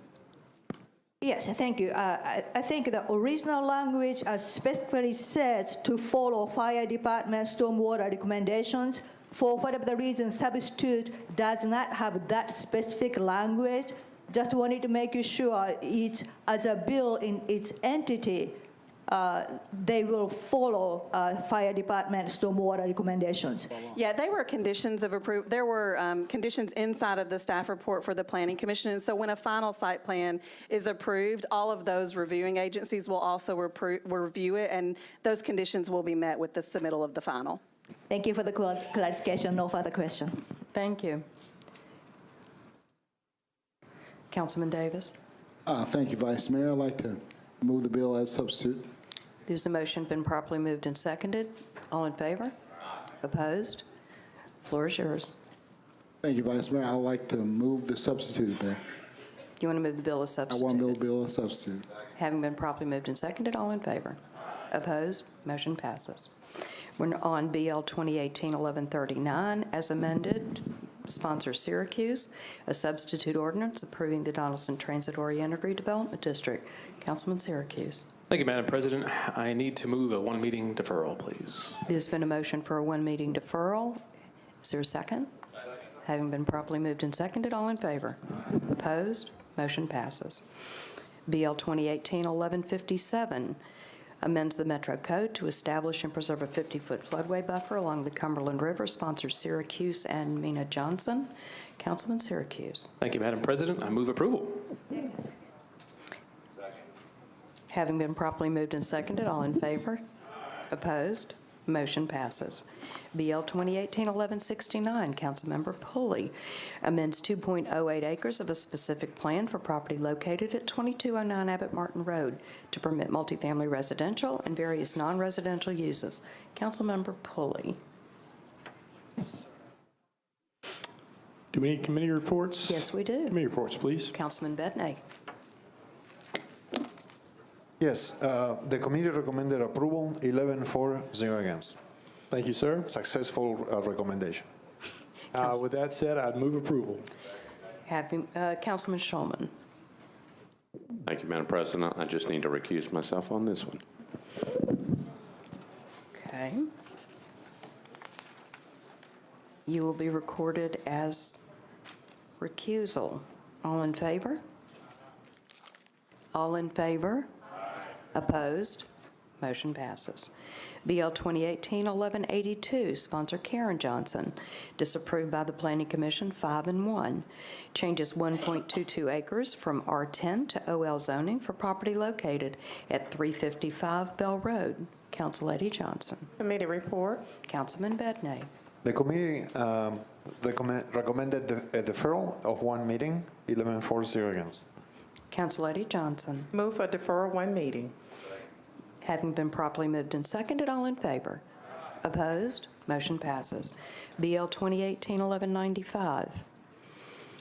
Councilman Kendall changes 1.96 acres from IR and RS5 to SP zoning for properties located at 1003, 1011, 1013, and 1013B 44th Avenue North and 44th Avenue North unnumbered to permit a maximum of 37 multifamily residential units. Councilman Kendall. Committee report.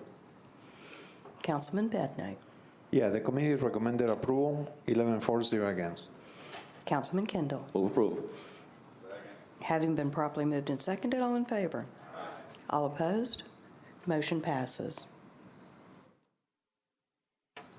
Substitute Bill 2018-1197, sponsors Cooper and Hall, approves the plans for a solid waste processing facility to be located at 4648 Ashland City Highway. Councilman Hall. Withdrawal. Okay, bill is withdrawn. BL 2018-1209, Council-Lady Bircher and Roden, grants the purchasing agent the authority to extend the term of the contract for the Centennial Park Master Plan Design and Engineering Services. Council-Lady Bircher. Thank you, Madam President. I move for approval. Having been properly moved and seconded, all in favor? Opposed? Motion passes. BL 2018-1226, Council members Henderson and Pulley changes 50.25 acres from R40 to RS40 zoning for various properties located on Granny White Pike, Camelot Court, Camelot Road, and Lancelot Road east of Granny White Pike. Council-Lady Henderson. Thank you, Madam President. Committee reports, please. Councilman Bedney. Yes, the committee recommended approval, 11-4-0 against. Council-Lady Henderson. Thank you. I would move approval with a brief comment, if I may. Floor is yours. Thank you. I just wanted to give a special thank you to neighbors for this rezoning. This is a community of about 45 hillside homes immediately adjacent to the Radnor Lake State Natural Area. I appreciate neighbors' work on this, and it was a very cordial and smooth process. And with that, I renew my motion to approve. Having been properly moved and seconded, all in favor? Opposed? Motion passes. BL 2018-1227, Council members Hastings and Haywood, changes 5.97 acres from CS and OR 20 to MUGA zoning for properties located at 2820, 2828 Dickerson Pike, and a portion of Dickerson Pike unnumbered. Councilman Hastings. Yes, ma'am. Mr. Vice Mayor, would like to move for approval. With a committee report. Committee report, yes. Councilman Bedney. Yeah, the committee recommended approval, 11-4-0 against. Councilman Hastings. Thank you, Vice Mayor. Would like to move for approval. Having been properly moved and seconded, all in favor? Opposed? Motion passes. BL 2018-1228, Councilman Withers, applies a neighborhood conservation overlay district to 14.5 acres for properties along Rosebank Avenue, McCarn Street, Tillman Lane, Washington Avenue, Powers Avenue, and Waters Avenue east of Porter Road. Councilman Withers. Thank you, Madam President. With all committee, I'm sorry, could I get committee reports, please? Councilman Bedney. The committee recommended approval, 11-4-0 against. Councilman Withers. Thank you. I'd like to move approval with a brief comment.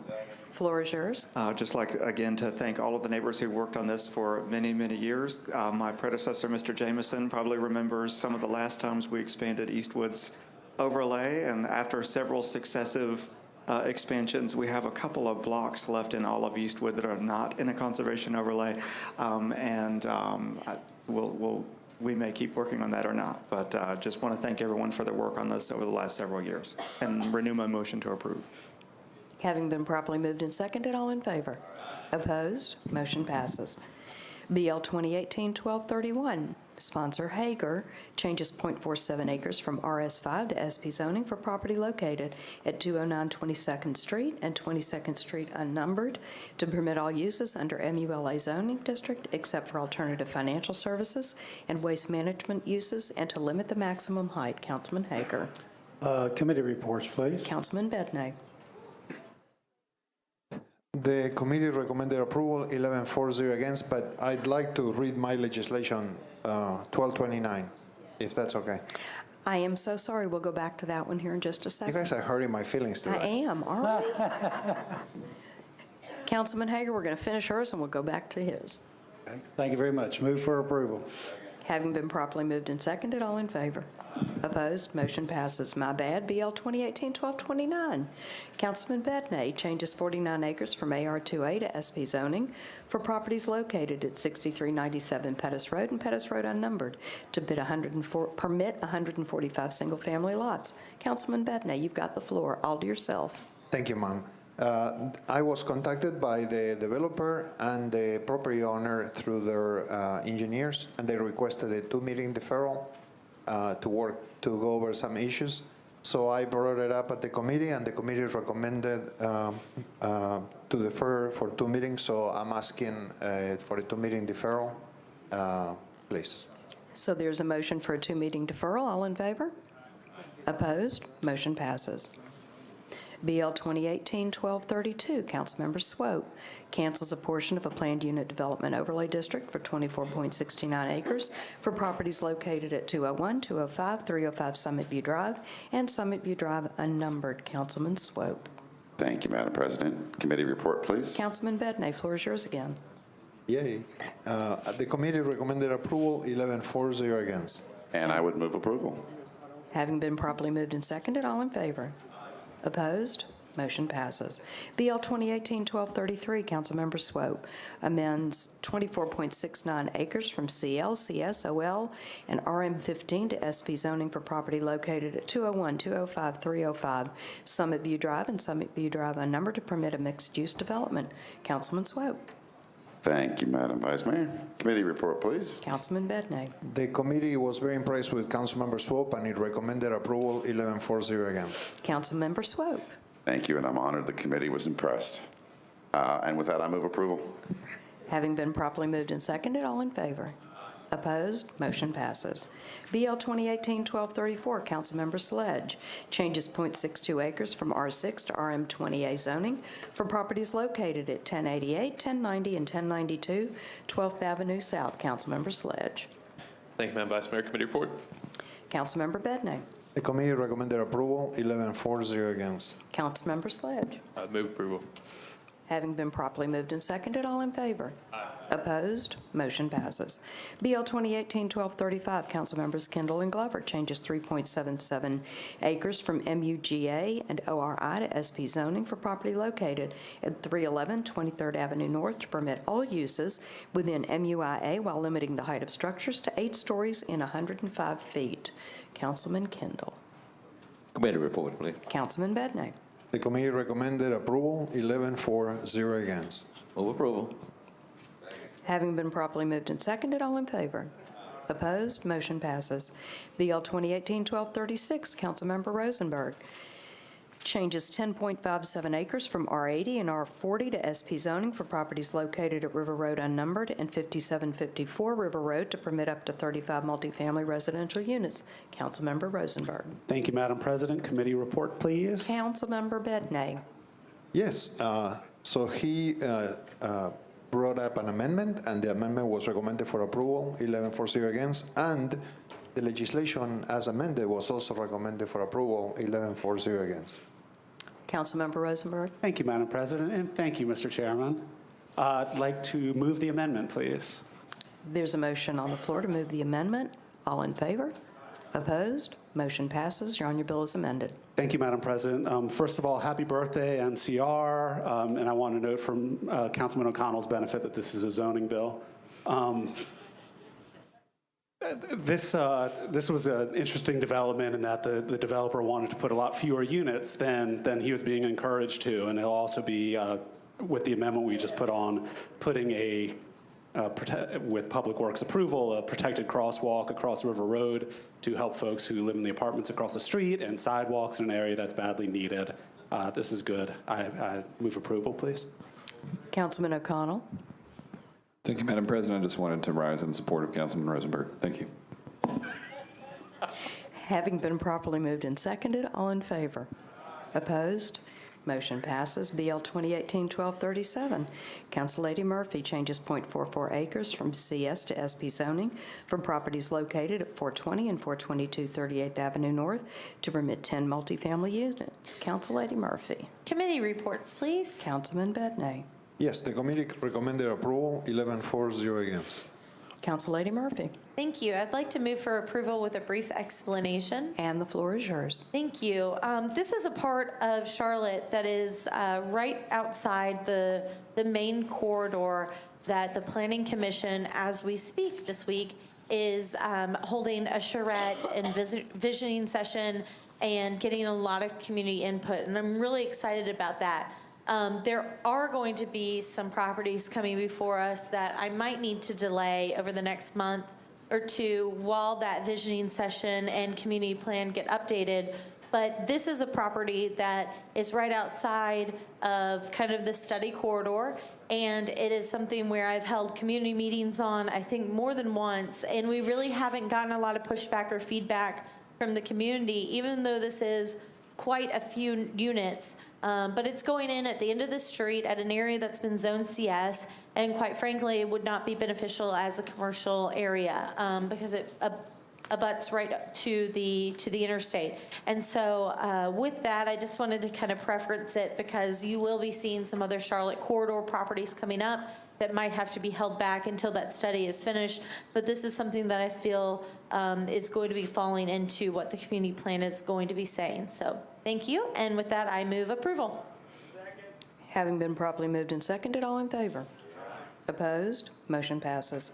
BL 2018-1238, Councilmember Sledge, changes 1.03 acres from R6 to MULA zoning for properties located at 353, 355, and 357 Glen Rose Avenue and 354 Hester Avenue. Councilmember Sledge. Thank you, Madam Vice Mayor. Do committee reports. Councilman Bednae. Yes, he had a substitute, and we approved the substitute, and then we approved the legislation as substitute as well, so it was 11-4-0 against on both cases. Councilman Sledge. Thank you, Madam Vice Mayor. I'll move this substitute, please. There's a motion to move the substitute, properly moved and seconded. All in favor? Opposed? Motion passes. You're on your bill as substituted. Thank you, Madam Vice Mayor. I got a question about this tonight, so I'd like to defer one meeting, please. There's a motion to defer one meeting. All in favor? Opposed? Motion passes. BL 2018-1239, sponsors Kendall and Glover, changes 0.23 acres from R6 to OR20 zoning on properties located at 33rd Avenue North, unnumbered. Councilman Kendall. Thank you, Vice Mayor. Committee reports, please. Councilman Bednae. The Planning Committee recommended approval, 11-4-0 against. Councilman Kendall. Move approval. Having been properly moved and seconded, all in favor? Opposed? Motion passes. BL 2018-1240, Councilmember Syracuse, amends 2.94 acres of a specific plan for properties located at 1590, 1600, 1602, and 1604 Lebanon Pike to permit 33 multifamily residential units. Councilman Syracuse. Thank you, Madam President. Committee reports, please. Councilman Bednae. Yes, the committee recommended approval, 11-4-0 against. Councilman Syracuse. Thank you. Move approval. Having been properly moved and seconded, all in favor? Opposed? Motion passes. BL 2018-1241, Councilmember Sledge, cancels 20.92 acres of a planned unit development for properties located at 1430 and 1501 Hillside Avenue, 809 Edge Hill Avenue, and 929 Edge Hill Avenue. Councilman Sledge. Thank you, Madam Vice Mayor. Committee report. Councilman Bednae. Yeah, the committee recommended approval, 11-4-0 against. Councilman Sledge. Move approval. Having been properly moved and seconded, all in favor? Opposed? Motion passes. BL 2018-1242, Councilmember Sledge, amends 23.32 acres from CS and RM20 to SP for properties located at 1201, 1203, 1205, and 1211 8th Avenue South, 1430 and 1501 Hillside Avenue, 809 and 929 Edge Hill Avenue to permit 1,200 multifamily residential units and non-residential units. Councilmember Sledge. Thank you, Madam Vice Mayor. Committee report. Councilmember Bednae. Yeah, the committee recommended approval of the amendment, 11-4-0 against, and the legislation as amended, 11-4-0 against. Councilmember Sledge. Thank you, Madam Vice Mayor. I'll move the amendment with a brief comment. Floor is yours. The amendment, and I'll speak more to this on the bill, but the amendment removes hotel as a permitted use. I'd ask your approval. Having been properly moved and seconded, we're voting on the amendment. All in favor? Aye. Opposed? Motion passes. Now we're on your bill as amended. All right, and I'd like to move approval as amended with a brief comment. Floor is yours. So this was the legislation, and as Councilman Freeman gasped at the number of multifamily residential units. This is the property that's around the reservoir that's at the park at Hillside. This is a property that, as we discussed during public hearing, has been run down almost intentionally over the last 20 years. It was a low-income housing tax credit property. It had 290 residential units. The Bank of America had the tax credits on, basically didn't put a lick of improvements into it more than they needed to for the tax credits. Those properties were then sold to an out-of-state landlord who I can't tell if they did any improvements, but didn't appear to, and then was sold to the developer who has affordable housing experience, who has brought this plan forward. As you heard during the public hearing, this is a one-for-one replacement on every unit of affordable housing in this property, including properties that, quite frankly, were not fit for habitation. There will be new tax credits, low-income housing tax credits, that keep those units at 50 and 60% area median income. In real terms, that's $720 for a one-bedroom, $840 for a two-bedroom, and $960 for a three-bedroom for a property that literally you can see downtown from. So it is on a major bus line. The non-residential uses, as we just noted, do not include hotel, nor do they include short-term rentals. The hope is that we are able to do things that the community has not been able to see in a while, including basic services like grocery store. Edge Hill's only grocery store closed down a little more than a year ago. We're trying to bring one back, and I think that we've got a good chance with this property. I want to especially thank the Park and Hillside Tenant Association for their involvement in this. There has been about 14 meetings at this point between the developer and the tenant association, which formed upon the knowledge of this rezoning request. That tenant association has been dedicated and diligent in ensuring that the developer was voluntarily going forward with a one-to-one replacement on this affordable housing. And I can't speak highly enough of that tenant association and the residents who have been looking out for each other and making sure that we're keeping those properties affordable. So thank you to the council for your questions over the time that we've been speaking through this, and I will renew my motion. Having been properly moved and seconded, all in favor? Opposed? Motion passes. BL 2018-1243, Councilman Kendall and Glover, amends .29 acres from RS5 to SP zoning for property located at 1600 Dr. D.B. Todd Jr. Boulevard to permit up to 3 multifamily residential units. Councilman Kendall. Thank you, Madam Vice Mayor. Committee report, please. Councilman Bednay. The committee recommended approval, 11-4-0 against. Councilman Kendall. Move approval. Having been properly moved and seconded, all in favor? Opposed? Motion passes. BL 2018-1244, Councilmember Pulley, changes 4.06 acres from R10 to RS10 zoning for various properties located on General Bate Drive. Councilmember Pulley. Committee reports, please. Councilmember Bednay. The committee recommended approval, 11-4-0 against. On the substitute, or the bill is substituted? There was no substitute reviewed by the committee.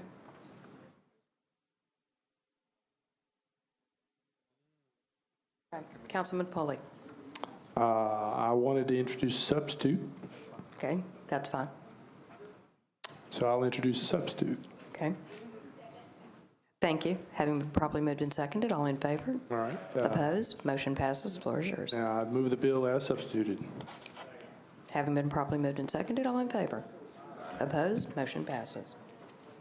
BL 2018-1247, Councilmembers Henderson, Rosenberg, and others, approves the acquisition of right-of-way easements, drainage easements, temporary construction easements, and property rights for use in public projects for the purposes of the Old Hickory Boulevard sidewalk improvements. Councillady Henderson. Thank you, Madam President. With all committee reports in, I would move approval with a brief comment, if I may. The floor is yours. Thank you. This sidewalk, Councilman Rosenberg and I are encouraged by this because this is going to be connecting the Devon Valley communities, joining to a sidewalk along Bellevue Road in District 35, connecting quite a lot of communities to the Warner Parks so that folks can safely walk there. And with that, I would renew my motion. Having been properly moved and seconded, all in favor? Opposed? Motion passes. BL 2018-1248, Councilmembers Haywood, Vercher, and others approves the acquisition of right-of-way easements, drainage easements, temporary construction easements, and property rights for use in public projects for purposes of the Valeview Drive sidewalk improvements. Councillady Vercher. Thank you, Madam President. I move for approval. Having been properly moved and seconded, all in favor? Opposed? Motion passes. BL 2018-1249, Councilmembers Roberts, Bednay, and Elrod abandons existing sewer main and easements and to accept new sewer and water mains, sanitary manholes, a fire hydrant, and easements for properties located at 685 and 693 Vernon Avenue. Birthday girl, Councillady Roberts. Thank you, Madam President. With all committee reports in, I move for approval. Having been properly moved and seconded, all in favor? Opposed? Motion passes. BL 2018-1250, sponsors Kendall, Bednay, and Elrod abandons a portion of 25th Avenue North right-of-way. Councilmember Kendall. With all, I believe all committee reports are in, and I would move approval. Having been properly moved and seconded, all in favor? Opposed? Motion passes. BL 2018-1251, sponsors Kendall Bedney and Elrod abandons a portion of Alley Number 931 right-of-way. Councilman Kendall. Same thing, all committee reports, and I would move approval with a brief comment. The floor is yours. I should sleep well tonight. I've been up and down about 12 times. Thank you. Okay, having been properly moved and seconded, all in favor? Opposed? Motion passes. BL 2018-1252, sponsors Wazo, Bedney, and Elrod, changes the name of a portion of McGavick Pike to Night Valley Drive. Councilmember Bedney. Councilmember Elrod. Happily move approval. Having been properly moved and seconded, all in favor? Aye. Opposed? Motion passes. Council Lady Johnson, I believe you have a point of privilege.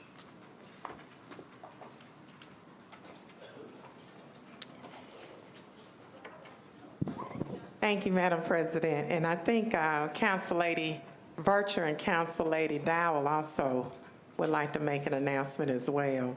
But I apologize for having to make this announcement at the end of the meeting. I had to chair rules, and that went over, and so I was unable to get to the announcement period.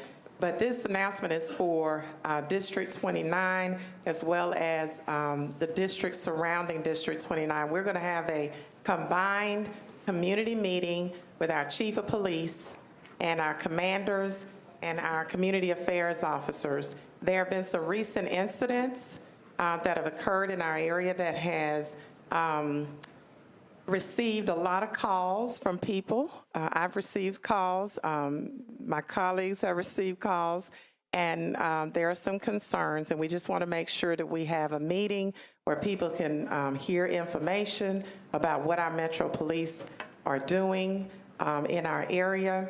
And that meeting is going to be on Monday, July 30th at 6:30 p.m. at Una Church of Christ on Murfreesboro Road. So I invite everyone in District 29 to come out.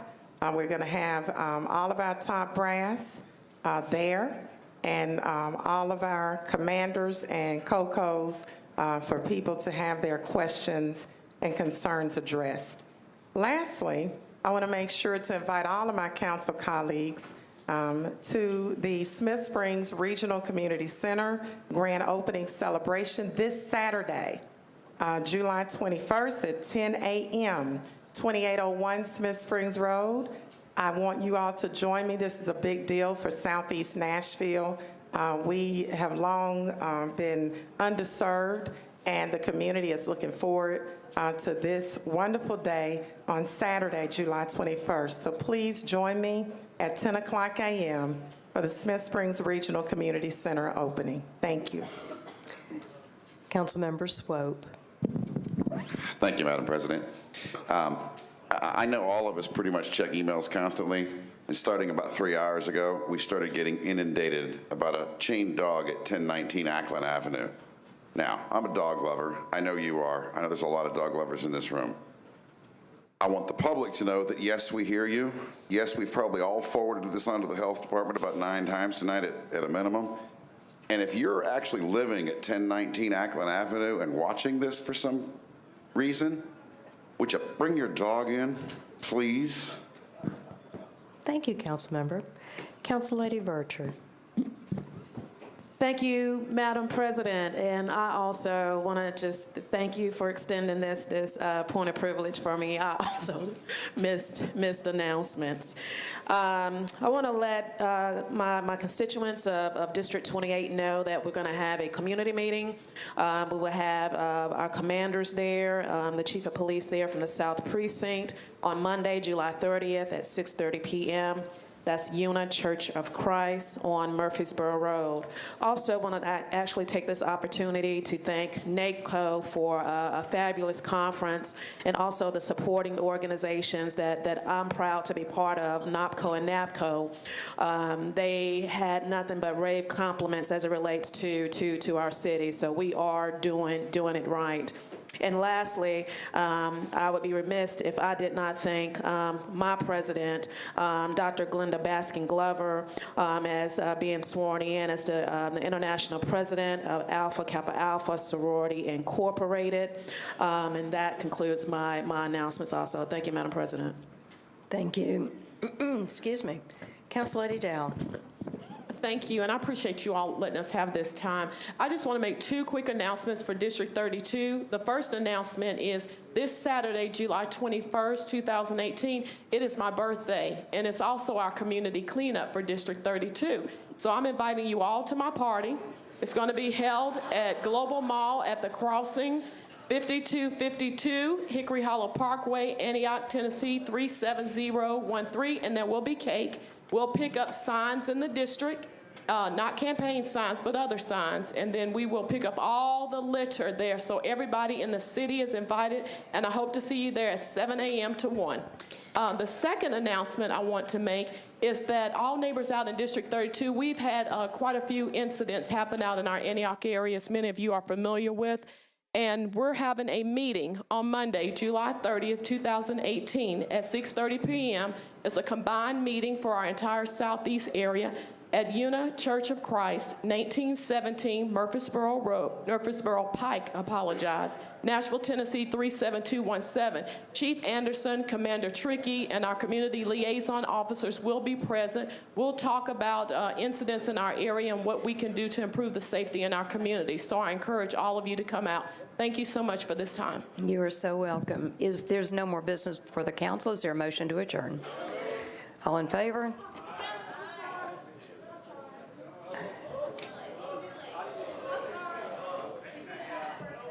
Council Lady Vercher. Madam President, I love you. I'm so sorry. I just want to say, let's welcome our newest colleague, Councilman Jonathan Hall. This is his first meeting with the tribe, so welcome aboard. Thank you, Madam President. You're welcome. If there's no more business before the council this time, all in favor for adjournment? We're adjourned.